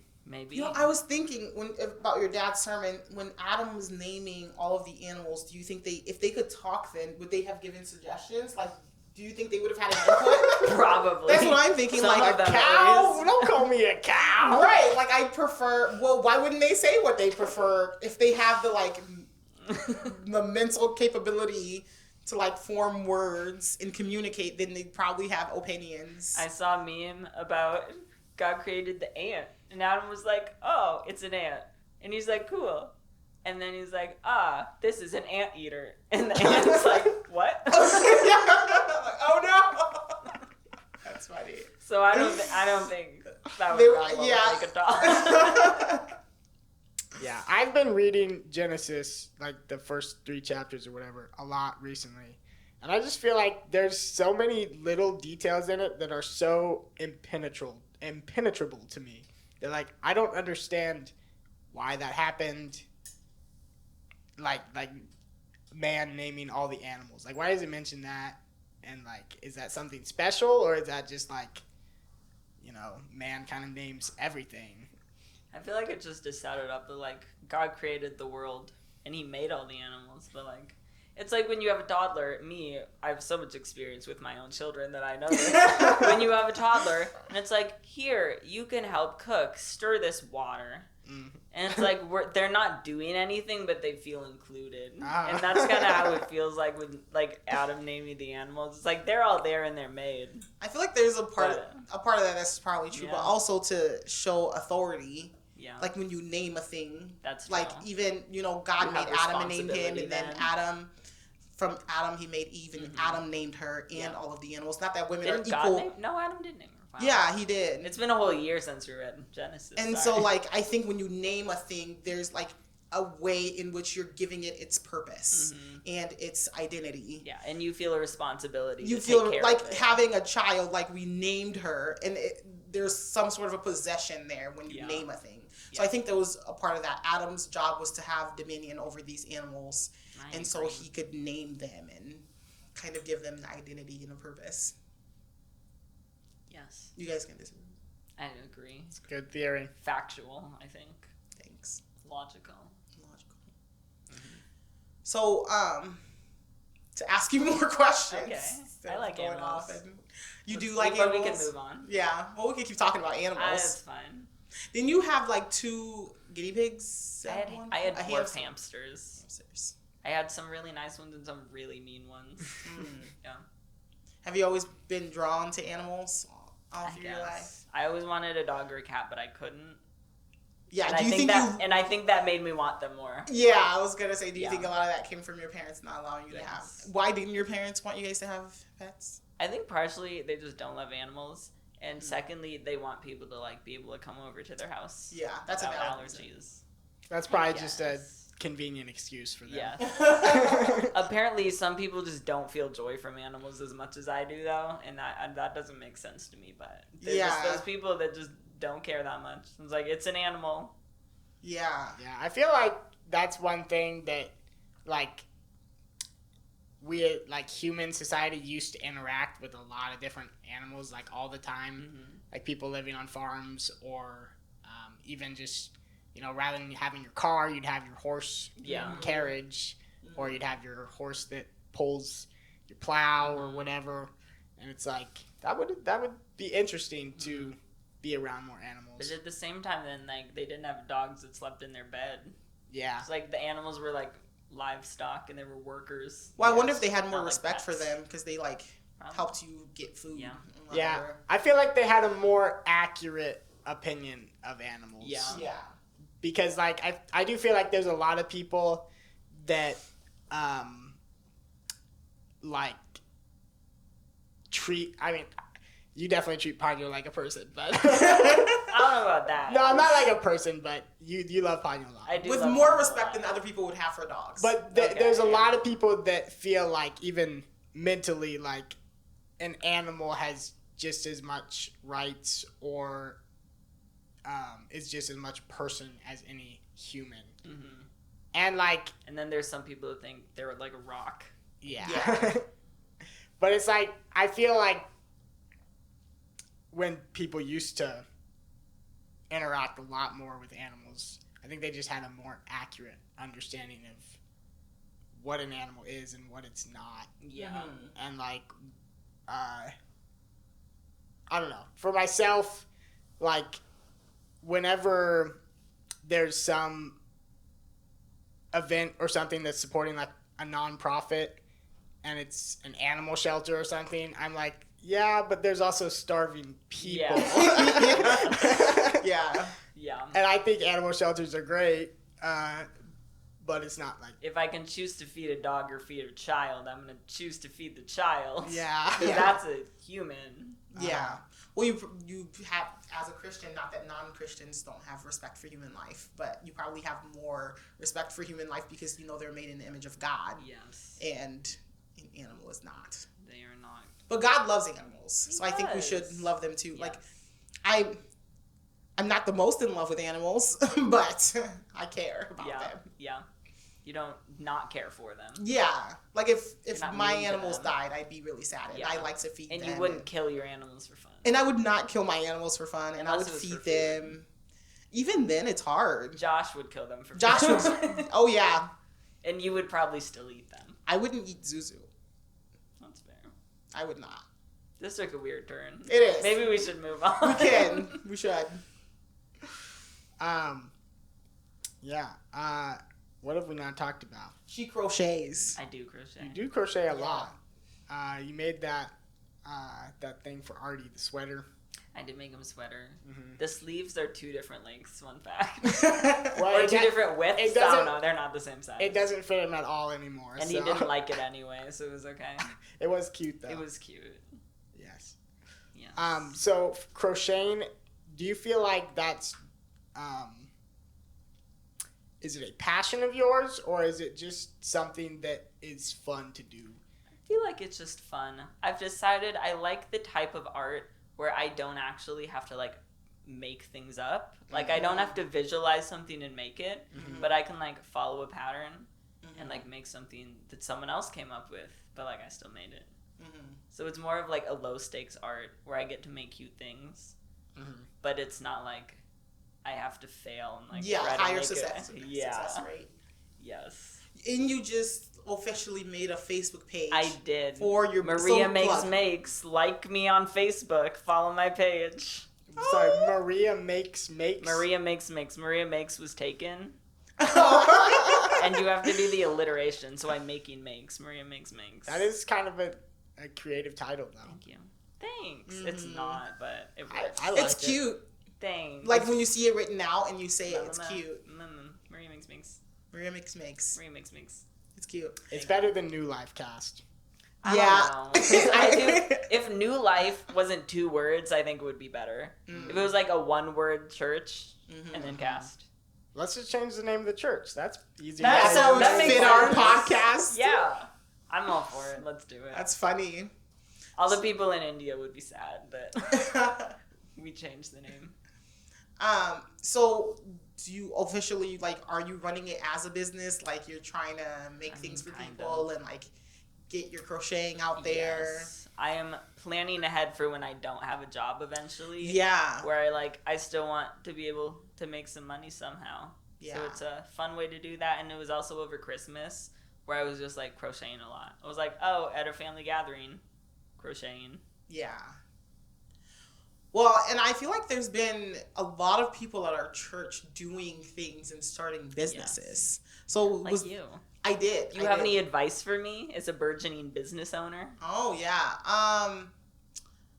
Gosh, I don't know. I feel like there's people at our church that buys a lot of my stuff. But True. Those vendor events, you should do those. You should send them to me because I never know when they're happening. Okay, I didn't even know the one at the church happened. There's a Facebook page where they like say they need vendors, and then you can make pretty good money. Because I was here for just a few hours and made like over $300 for like a little work I did earlier on, and I already had the stuff. Yeah. So I feel like those are pretty good. And then you can get some of your stuff in stores. There's a store in town that's considering selling Gwen tallow. Aw, that's right. Cute. That's a big commitment. I don't know if I want all that. Well, yeah. I mean, but no, it's low commitment because if you get a store to sell it for you, then you don't do anything, and they pay you up front.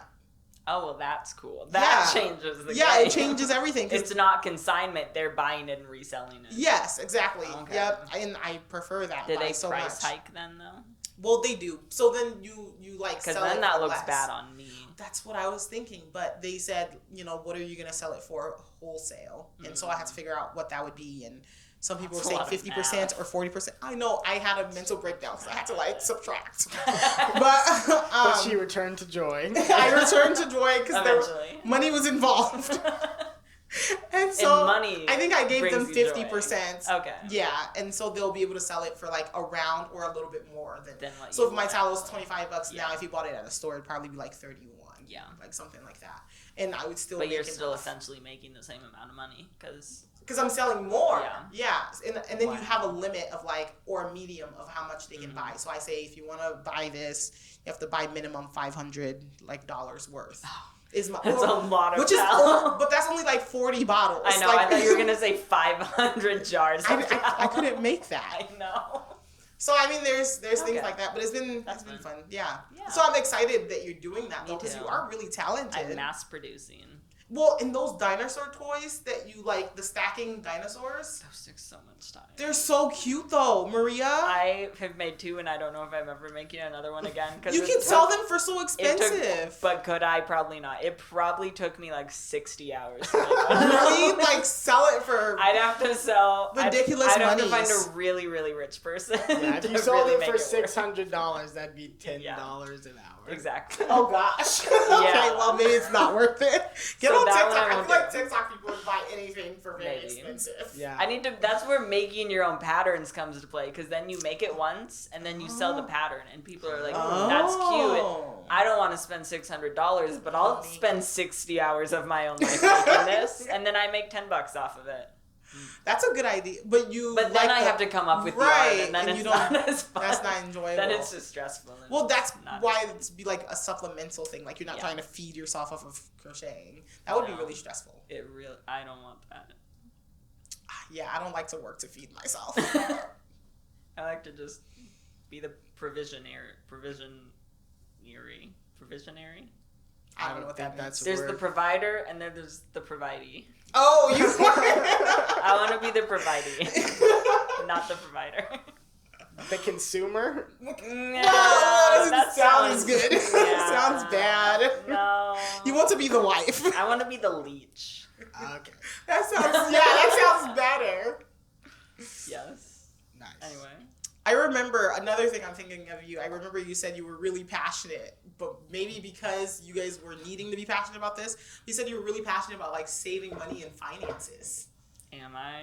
That's what you said. Well, I think, but you guys were like having to be maybe because you're trying to move and buy a house. When I was in college, I was real big into budgeting, but it was because I had my budget, but then I just was so acutely aware of it that it just always worked out perfectly. And then I got married, and I can't like make Sam's mind work different, so I've given up on budgeting. Oh, okay. That's a secret. Don't tell anybody. We're responsible with our money. Well, Sam probably still budgets, right? No, he's never budgeted. Well, but Is that slander? Oh my god. Well, I wasn't trying to get you to say that, but like I was trying He doesn't write it all down, but he does he's very money mentally conscious. budgets. Yeah, he mentally budgets. He does think of that. I don't even do that, so. Okay, yeah. I don't need to be. We're a dual income household now. I don't have to think about think about money. I don't have to. Well, because I was thinking you might have good tips on like how to be very budget mindful. What you do is you live in your friend's basement so you can save a lot of money, and then you always buy the generic. And then if you buy fun things, just take it out of the grocery budget, and then it's fine. Yeah. But then you won't be able to eat. You just eat less. You just eat worse things. Because you bought some yarn. That's actually kind of a good idea. Yeah. Like the money has to come from somewhere, so just get less grocery groceries. money is free money. Exactly. Because like you can fast, and that's biblical. That's Bible. That is Bible. Fast right so there. you can have more money. Well, no, fast because you have less money. That's just being destitute, I think. That's just how. Like you fast. If you already don't spent have the money enough and you don't have eat. them. Well, that's the situation. That's just being irresponsible. Anyway, I don't think I'm the one to come to with your money questions is what I'm trying to say. Don't ask me questions about money. Okay. Because somehow God works it out and it's fine. The other thing I remember from because I was the friend whose basement you were living in. You were, yes. Yes. I remember we always knew it was date night when someone walked in with a pizza box. Yes. Because that was you guys' typical date was someone brings a pizza home and you guys have pizza. And I don't know what else. You probably watch. You guys just watch YouTube. We're very boring people. No, you're not boring. Yeah, that sounds like it could be fun. I really enjoyed living with you guys. That's good. In our hobbies, we're boring. I was talking to an older person who like is very adventurous still, and she was like, "So what do you do for fun?" And I was like,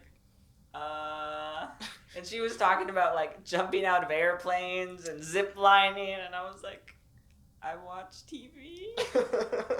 I feel like that's acceptable. I guess, but in comparison, does not feel good to say that to like a 70-year-old woman who's jumping out of airplanes. What 70-year-old women do you know that are jumping out of airplanes? I feel like there's more than you'd expect. I don't know. I mean, I guess at that point, what do you have to lose, you know? Oh, that. Yeah. That was a little morbid. Yeah. It's a lot. Yeah. Great. Well, I feel like I have more questions, but I'll give you some time to think. Okay. Were you gonna ask a question then? It sounded like you were gonna close it all up. I don't know what I was gonna say. I'm sorry. I was just trying to come up with something to say. Oh, okay. I'm sorry. It sounded like you were gonna say, "Well, that's a good end." Well, what is our run time? Like an hour 20-ish. Oh, we got so much time. Okay, guys. good, because you take this one. But are we? Good. All right. So, what do you feel like is we talked a little bit about your relationship with God. Mm-hmm. So after high school, how do you feel like your relationship with God has grown? I feel like, it has. Let me preface before I say anything else that I do feel that my relationship with God has grown. I feel like I'm working currently on just being more mindful. Like, again, he's not just a guy in a surveillance camera. He's like actually in my life. So I've been trying to be more like conscious of that. And like this year with the daily Bible reading has been good because it's like a daily reminder, if nothing else, just once a day, that I'm like reminded that like God loves me and he's there and like he's active in my life. But I think that just growing to, like, trust him and his timing has been big for me in the past adulthood time of my life. Or especially, like, when I was sick. It was like, the world's terrible, and, like, nothing will be good again. And, like, looking back, I can see that God was taking care of me. He's very kind. Where if I have hard times, they'll only last for, like, 2 years. And he'll be very kind and, like, showing me that he does care about me, but that he also, like, wants to grow me and, like, puts me in times where I can grow. So it's, like, a nice balance. I don't know. I just feel loved by God recently. Yeah. That's really good. Thanks. Have you kept up with the Bible reading the whole year? Yes. I'm very proud. Now that it's over, I can gloat about it. I think maybe I, like, miss days here and there. It's not over. I guess, did you read the last I read the morning? last one yesterday, and then I'm starting a New Testament one tonight, starting for the new year. So, still on track. Maria, that's really impressive.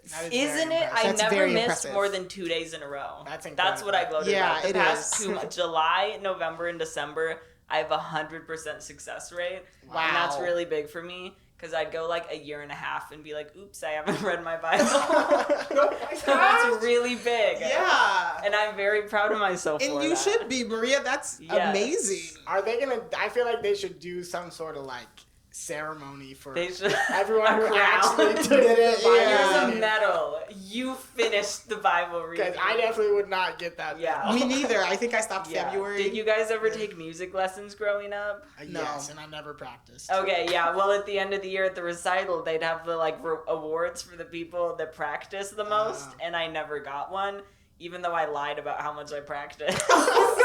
And I still wouldn't fake practice as much as other people would real practice. So I feel like this is my redeeming moment where I actually did it. Well, and for once I can be better than other people. And it's not a lie. That's like even more. It's not a lie. Yeah, I actually would deserve it. Yeah, that's amazing. But that's not what it's about. And my relationship with God has grown this year, and that's really what it's about. Well, and it's Also, because you're reading His Word. Everyone and should know that I did good. That's amazing, though. Well, I feel like there's more to it, like self-control. There you have to is, practice yes. self-control while you And did that, habits, and yeah. habits. Yeah, I could just go to bed. and valuing Yeah. God and your relationship with Him. prioritize. So what was your secret to success? My When secret would you was read your Bible? I'd read right before bed because I will procrastinate so hard in the morning. In the morning, I cannot be rushed. I'll, like, wake up with, like, 10 minutes to work and be like, oops. I've never done that. But if I did do that, I couldn't go fast. I would just still go my same speed getting ready and then just show up 20 minutes late. But at night, I really like sleep. We've talked about this. So the only thing I'm sacrificing is sleep. So if I know that I'm going to read the Bible before bed. So if I procrastinate going to bed, that's just taking out of my sleep time rather than my God time. I don't know. I also just like checking off the boxes and saying that I did it. That's awesome. So do you feel like in general you're a very routine person, that you like to have a routine and structure? I suppose so. I'm more like checking off boxes. We can just get you a whole bunch I of make boxes. lists. I wonder, You should- like, how your life will change. You should look in my kitchen. I have like 4 whiteboards put up of things like there's the cleaning list and there's the calendar and there's the like giving the animals their preventatives. And then on my fridge I have lists of things to do big picture and lists of things to my do every goodness. day. Yeah. I just really like lists. And you, Lists like, are do very them? effective. There's still things from our moving and cleaning list I haven't done, but some of the things I do. That's awesome. Yeah. So It what are a kinda few works. things on your big picture list? If you don't Like, mind me asking. rake the backyard. I haven't done that one yet. Well, if you leave Things the like leaves, you clean the walls in the dining room. I haven't done that. Big picture, like house things, not life things. Just writing my life goals on the fridge. Yeah, I was gonna say your hopes is and not dreams what I on do. the fridge. No. You look at it every day. I put that in an app in my phone and then cross it off the list. Well, did you know if you leave your leaves in your backyard, They then just bugs molting? can like live under them and it'll protect the bugs. I don't want Like to protect the bugs. Well, like fireflies.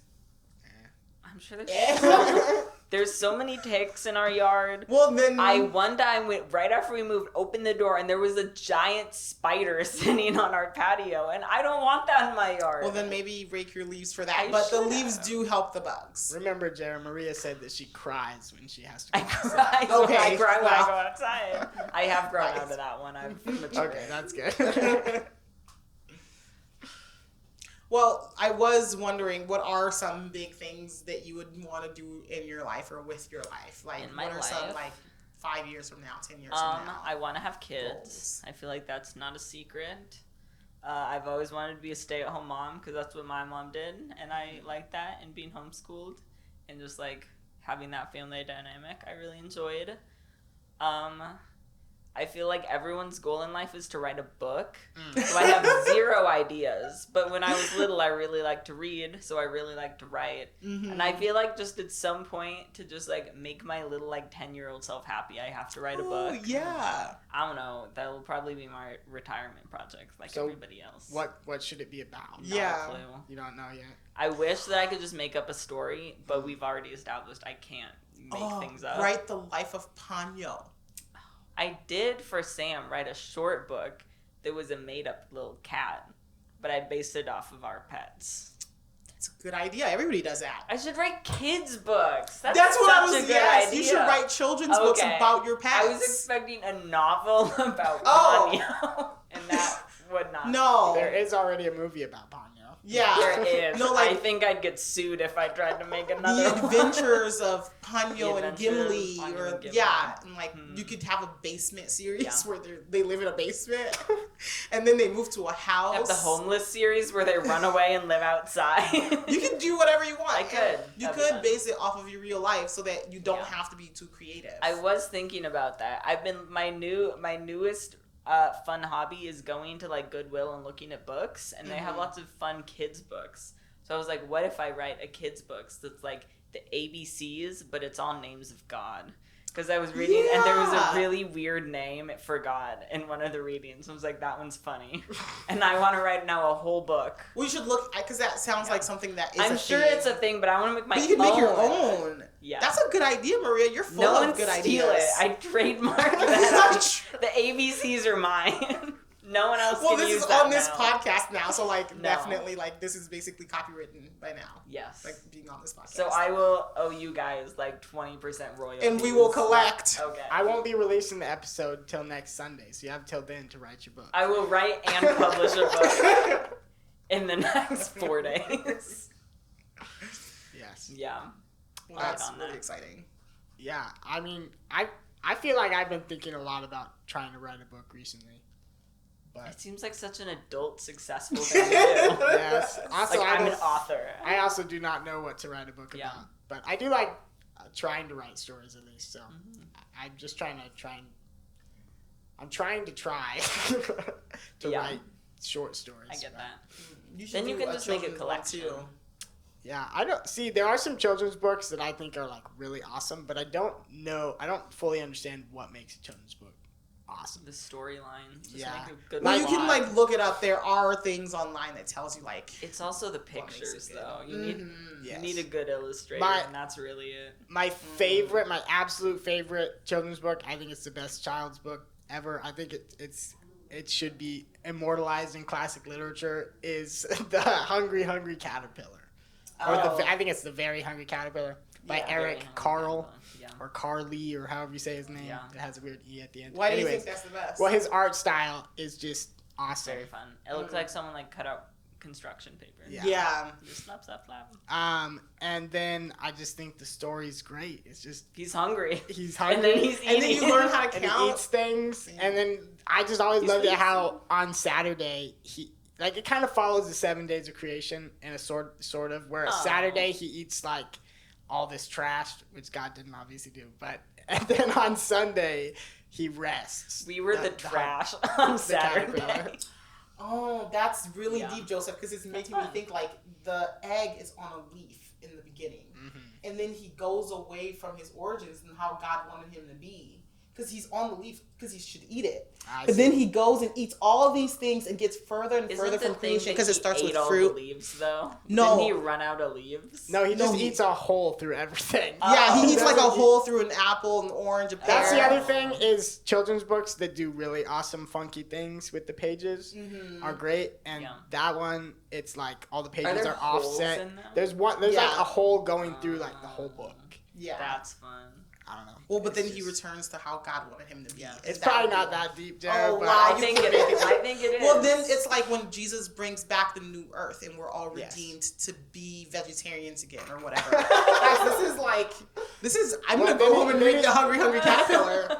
Then he becomes a butterfly, And, oh my which God. is That's us with our angel wings. When Yeah. we Well, turn yeah, into when angel-like we get our new creatures. bodies and we're beautiful and wonderful. Some of us are already beautiful and wonderful, but okay. Beautiful And perfect and healthy and all the things. Okay. But that's deep. Some of the I deepest guess. things I'm you've just ever saying. said. I You think could write the deepest kids yes. book. You could. I That think could be your thing. I think the very hungry caterpillar is there's multiple layers to it for sure. Mm-hmm. Josh really likes Mr. Pines Purple's house. That one's another Oh, classic. yeah. That one is He good. keeps repainting his house, and then As it get Well, bigger. and then like everybody else paints their house. He like Oh, does he's a things to be trendsetter. different. Like Yeah. all of the houses are white, and so he plants a bush. But then everybody He's plants a bush. accidentally Yes. like So an then he like influencer. yeah, and then he's like, I'm getting tired of this. I'm gonna do a ridiculous thing. I'm gonna paint my house purple. And so he does that, and then everybody's like, "Oh, your house is beautiful." He's like, "No, don't like paint your house purple." They're like, "Well, why would we do that? I want red, and I want this color." Oh. Yeah, and okay. they like go their own way That's kinda and like cute. paint their own He's house. inspired them to do what makes them happy rather Right. than what everyone else Yeah, is he's like, doing. "Don't copy me." Wow. That's a good one. That is a classic as How well. deep. It's not as good as the Very Hungry Caterpillar It's not.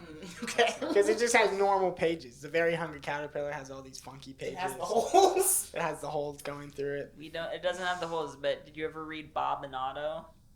There was was it Bob was a worm and Otto was a caterpillar or something, and they were like, we're kind of the same. But then the caterpillar's like, I'm gonna go in the tree, and the worm's like, I'm gonna go underground. And it's cute, and they go their own ways, and then they meet at the end, and the one's still a worm, and the other one's a butterfly.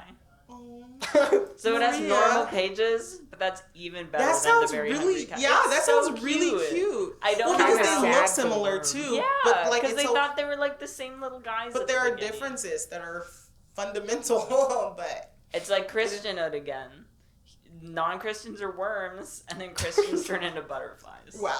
But in reality, So- we're all worms, and that is biblical. Oh, but Jesus changes us into butterflies. It's not our own doing. I mean, yeah, that was That's implied. well, I just want to because you have to accept Jesus if you don't want to be a worm anymore. God has to choose you. But you start as a caterpillar because predestination, he already knows. Oh, Maria, this is even deeper. This is so good. I didn't write this Predestination. book. You need to write it down right I now. didn't write. It's already written. Well, I'm saying a new one. Yeah, a new like one. a deeper one. There's only so Where, like, many you, like, caterpillar books that can be written. You embed Jesus into it, into every page. I think that's already happened. I'm okay. You could keep doing it. I'll come up with a different one. Okay. When my cat suddenly turns nice because he accepts Jesus. You know, I'm thinking about writing that book, but my cat's already dead. But it was gonna be like a Christ figure in the book. The cat? The cat. It's like Aslan. That's like- already been done. Well, he's a different kind of cat, okay?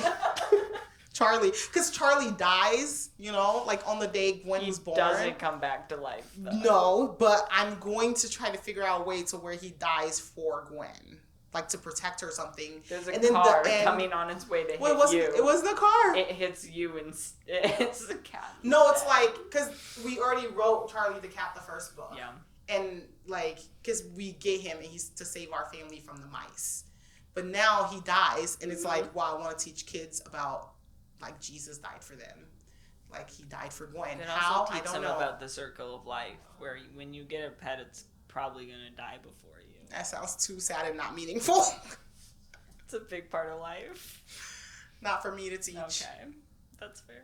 Not I'll for me write to teach. those books. Yeah, that's on you. My I'll- cat will die, and the point will be that it's dead. Your cat can die, and it can be Jesus. It'll be a Christ figure. Well, I feel like Jerra, with the way that you grew up, like people eating your dog. Like, Yeah. you learned that lesson very early. Yeah. But I think there are a lot of kids in America that like don't get that, and it is kind of devastating for them when their pet dies. Well, that's because people make it such a huge thing, and you like get a book about it, and you do all these things where like we've been telling Gwen, you know, like there's this dead thing, or oh it's dead, or I don't know, it's just not a big thing. Death it's is normal. Yeah, it's just a part of life. But I feel like Yeah. when you like separate it, the only death that should really be separated and othered wise is Jesus's. Like every other death is like, oh, And his was it's dead. fake. Fake? Is that what you said? He's not even dead. Well, then Well, he he came back. did It's die. real. He came back to life. Yeah. I guess. Did you say yes? Yes. I believe that. Yeah. Well, Jerry, you said you had so many more questions. So. I did. I feel like in knowing you, in the time I've known you, I do feel like you have like changed so much. I But, used like, to cry I a think lot more. I didn't know that Oh, that's about good. you, but I just felt like before it felt like we were friends, but our relationship or friendship was kind of just this. I don't know. We were acquaintances more. Yeah. But then over the years, I feel like I've gotten to know you more, and you've become just, you seem more free and inviting, and it just feels like, it feels to me that it's easier to like. You got less hostile. No, I'm just as hostile. Okay. Anyway, Or maybe yes. I did get less hostile. Maybe just a little bit. But it I don't know what happened or like what changed, but it feels like you, even not to me, but I feel like with other people too, you're very, like, you know who you are and how you are, but I feel like you're still pretty inviting. Oh, Like, how do you manage that? Oh. To like put out the like feeling that you're It goes a back kind and safe and to inviting not person. caring. I feel like that's just like, I'm okay with who I am and I'm not uncomfortable with who I am. Mm-hmm. So then I don't care if other people are uncomfortable with who I am. Mm-hmm. In which case I'm not uncomfortable with how other people are. Mm-hmm. Oh. And I don't care what they think. Yeah. Well, I Yeah. feel like a lot of times when we are like so focused on what other people think about us, like we don't really realize that that's the same thing they're thinking about.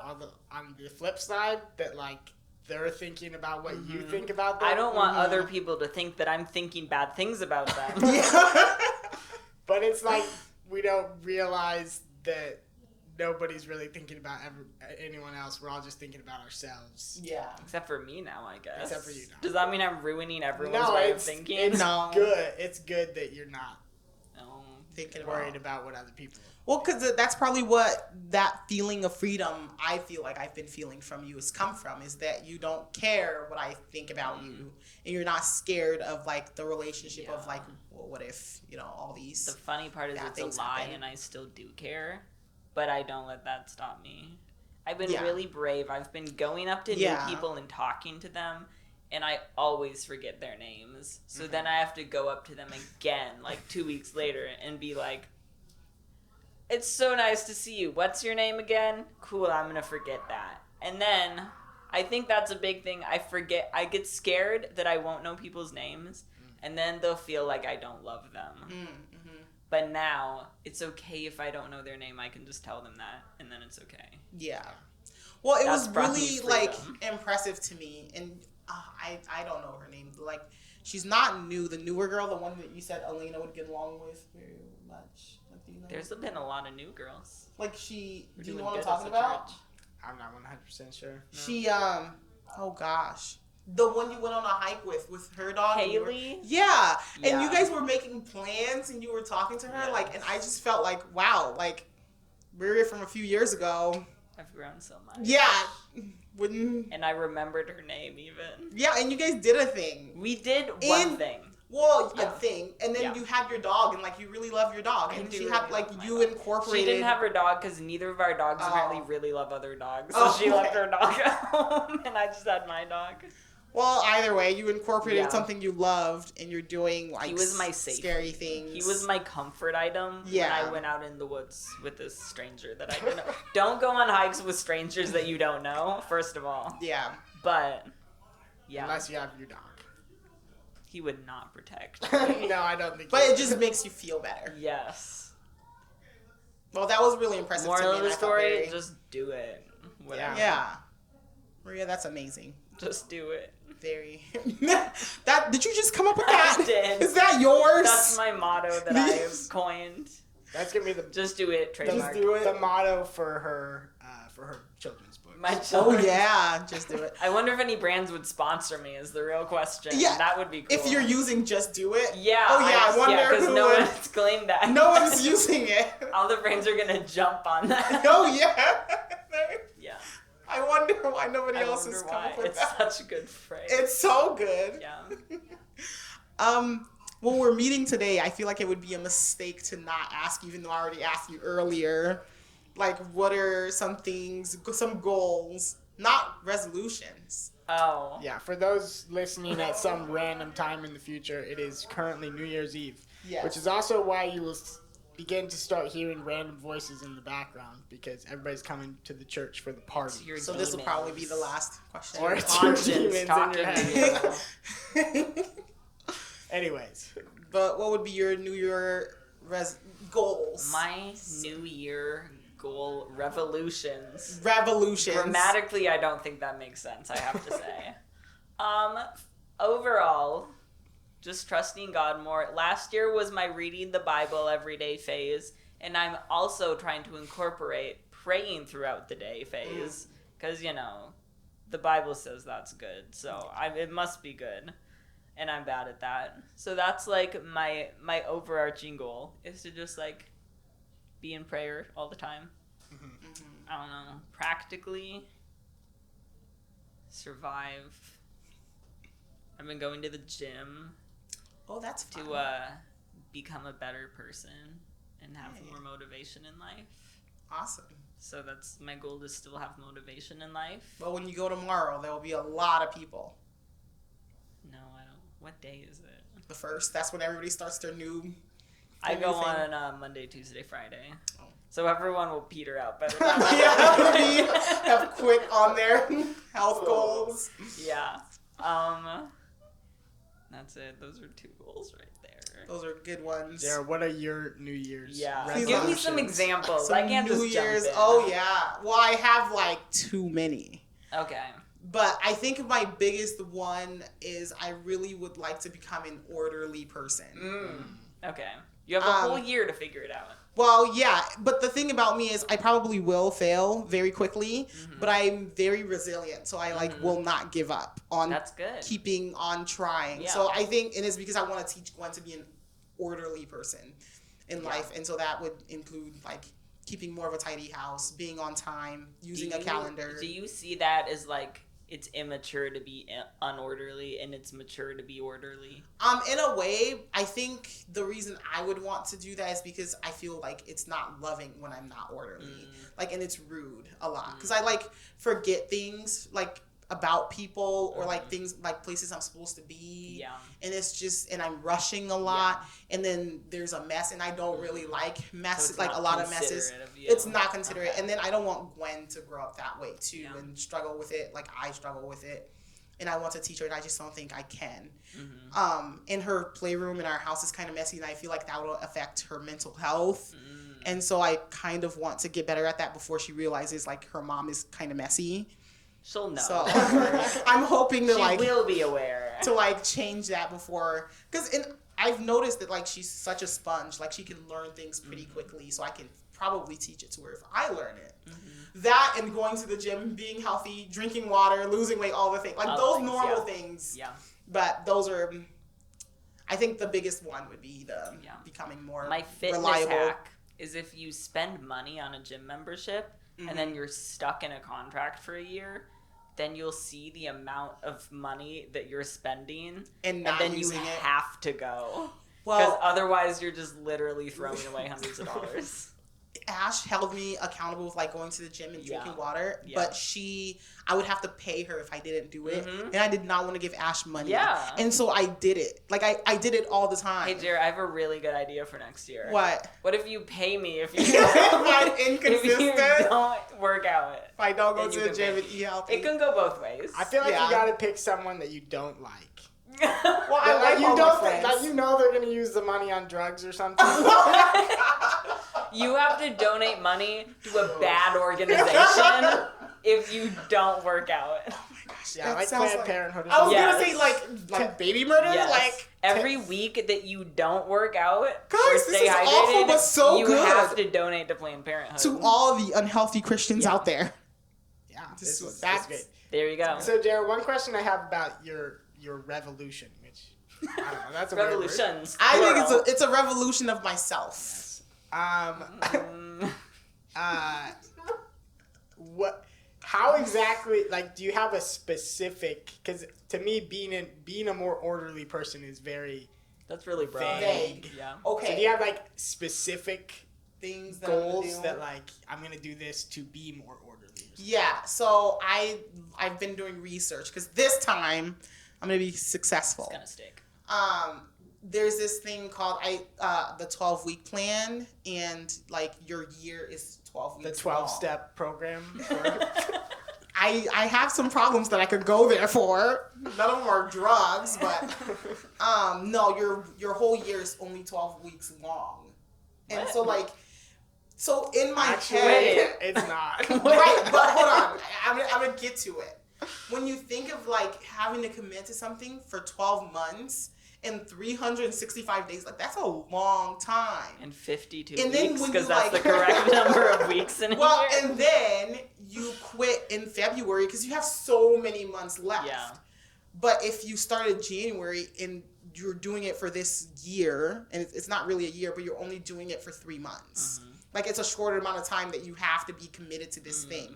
And I feel like I'm able to do something for a short amount of time. So if I tell myself I can quit in 3 months. So your goal is through March, Like, I'm going to be organized. I just want to get to March. And that's like, I'm not thinking of I need to get to next December. But 'Cause then it feels too big. it has the same problem where there's still an end goal. So then you're But going I'm not gonna You're quit, going to 'cause stop usually 1 weekend.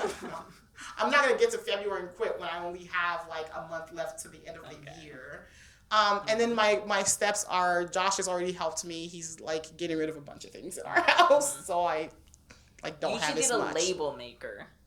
I don't know. That's another thing I would have. But it helps you organize. Like if you have a label for your like single plates in your cupboard Well- where you only use one plate, then you put a label on the shelf that says But I know single that that's plates. where. I know, but then you have to look at it.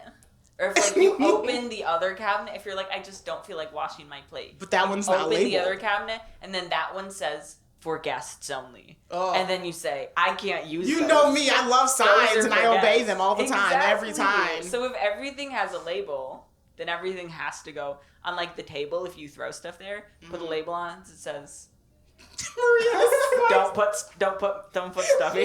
This is obviously my problem is that my house isn't labeled. So, Jared, I guess like, why do you feel like you have to be a more orderly person? Because I feel like some people be are less considerate. orderly and other people are more orderly. And Should like, just explain this. I know, but Oh, no. But like, why is it important to be loving the people? because I think you can be loving to people even when you're not organized. I really think some of my big problems in life is because I'm not organized. And I think like organization for me is also tied to self-control. And I would definitely say I do not have very much self-control. And I would say that that's also a spiritual problem for me personally. Like the reason I don't think I'm a dirty person, but I think the reason I would put something on the floor is because I don't have the self-control to put it in the laundry bin, or like it's just I lack a lot of self-control, and I think I have been able to see in my spiritual life how that has been affecting it. And I see the road that I'm kind of going down being disorganized in my life and in my thinking and then in the things, because I feel like I'm very capable of doing things, but because I lack a lot of self-control and am unorganized because I'm not in control of my life, I feel like it's just made me be in positions in my life that the Lord has made me capable enough to not be.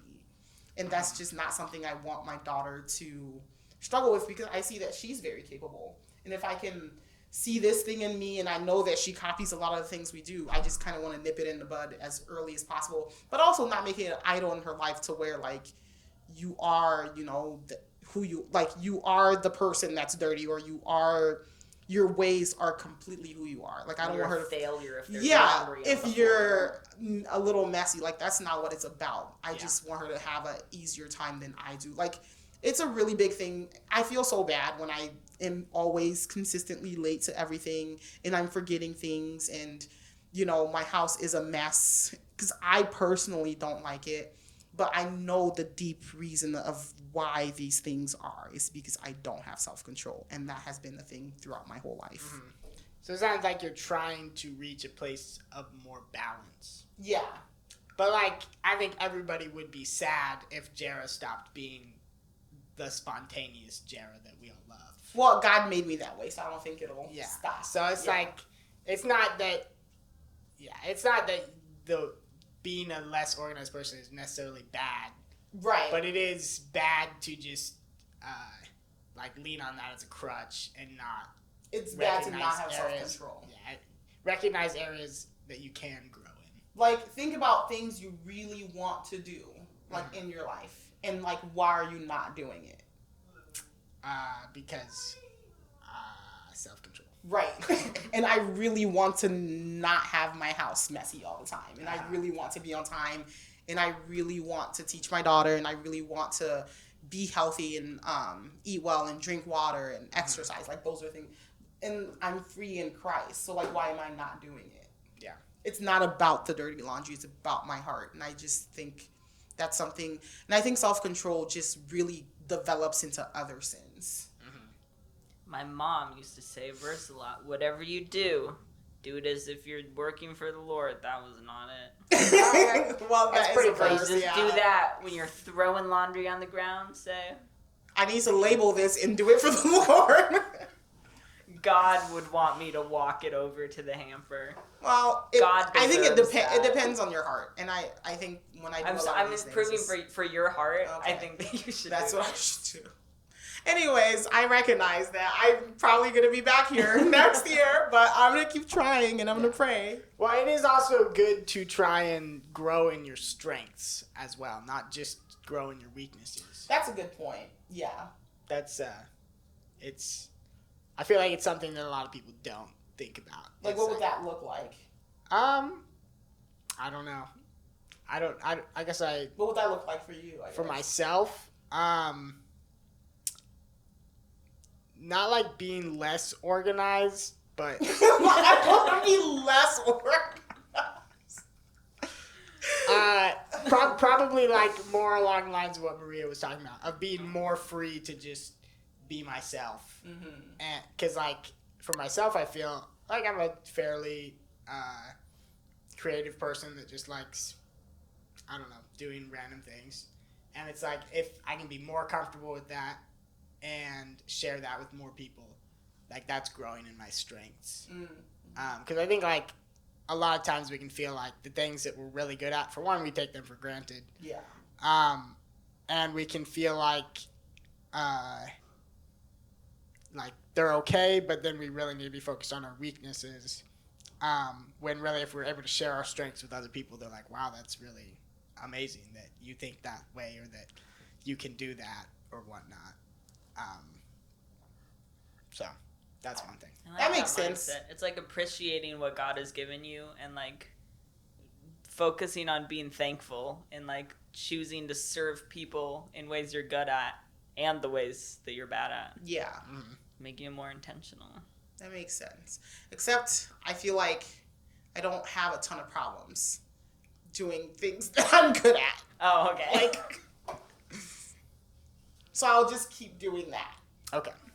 You'll do great. What are your New Year resolutions? Revolutions. Well, I have no resolutions, so I have no revolutions. Revelation. Well, yeah, New Year revelations. My New Year revelation. I don't know. One of my New Year's resolutions is that I'm gonna wear a suit to church every Sunday. Every Sunday. Yeah. Were you wearing one this week? I was gonna tell you, it looks snazzy. And then I went home to, or not home. I went to my parents' house, and I sat down on their couch and I ripped my pants. So you haven't even made it to the new year and it's already not going to happen. But I didn't rip my suit. So. Just the pants. And I have two suits, and I have another pair of black pants. So it's not the end of the world. It's just not going. That was God's way of saying this is not what you need to focus on this year. Well, why did you decide to do that? There's no deep reason. I've been reading a lot of old books where people I really like reading books from like the 18th or 17th century, and people would just go on and on about like the clothes, like all the pieces of the suit that they're wearing, or like the dresses or whatever. Like the book I've been reading is The Count of Monte Cristo, which is set in like late 1700s, I guess. Anyways, and I've just been thinking like fancy clothes are like they're something that's not really important to our culture, but especially our church. Yeah, especially our church. But I feel like, I don't know, I just want to see what it feels like to wear a suit every week, because most of the week I wear like paint covered rags basically with my job, so it's just nice to be dressed up. That's really nice. It's not like I feel like I'm giving more respect to God than other people. I don't. That's more a thing that happens in your heart than in your clothes. Yeah. And true. I don't know. I'm a little like, will it make people feel awkward because like I'm trying to one up them or whatever? Well, that's on them. That's their own part. If you Everyone come to else is church and you gonna feel start that wearing way. That's what I really hope happens. Is like by the end of this year, just Everyone's every wearing man is suits. wearing a suit. That would be very funny. I'm gonna come in a full ball gown. Yes. We're gonna be the classiest. classiest. Church in town. That church is really well dressed. They believe weird things, but well, that most of the churches that are really well dressed do believe weird things. It's true. So maybe we don't want to do that. Wow. So Maria, Yes. to wrap up, Yes.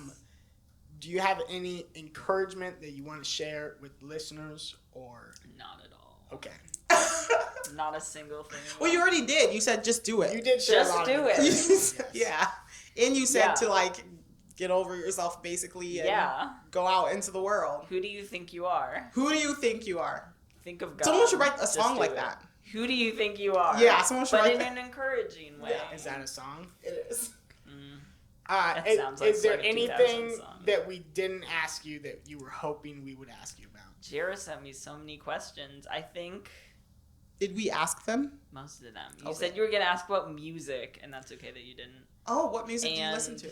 No, see, no, I kind of don't want to talk about it because I couldn't come up with an answer that sounded good. Well, why did you bring it up? I don't know. You asked if there was anything we didn't talk about. Okay, sorry. I don't know. I collected a whole list of Bible verses from my mom that she quoted when we were growing up, and I didn't share any of those, and that's on me.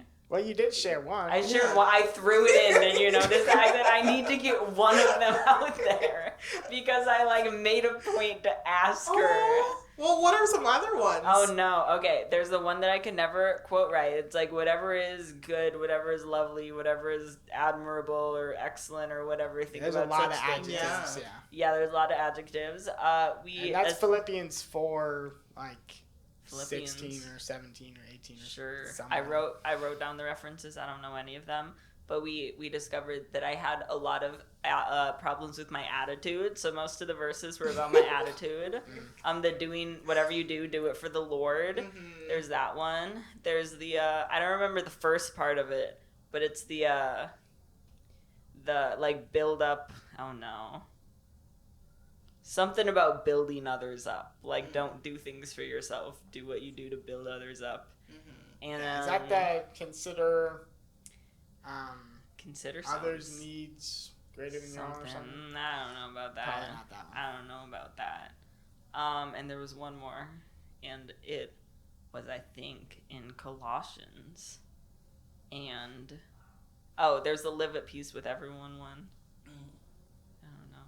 I really appreciate that you tried so hard to be prepared for this. I tried so hard to be prepared. Well, that's really kind. Thanks. That's very kind, because you were wanting to know the dates, and you you just wanted to be prepared. I do enjoy being prepared. Yeah, Maria was the one who sent the group text. So when are we doing this thing? I just wanted to make sure. Well, she asked me and I was not page. clear, and I said wrong things. I didn't want to show up and then to not have anyone else here. Well, this has happened to your father-in-law, so that's a good thing that you sent that group text. I do enjoy being So it's not like we haven't done it before. I find myself either talking a lot and being like, why am I talking so much? Or like not talking at all. And I didn't want to come here and be like, yes. And then not say anything else. Mm-hmm. Like one word answers. Yeah. I wanted to be better. Yes. Oh, and you were, Maria. You did so good. Thank you. Yeah. Yeah, thank you so much for doing the episode with us. Me. And thank you everybody for listening. Have a happy new year. Come back for season 2.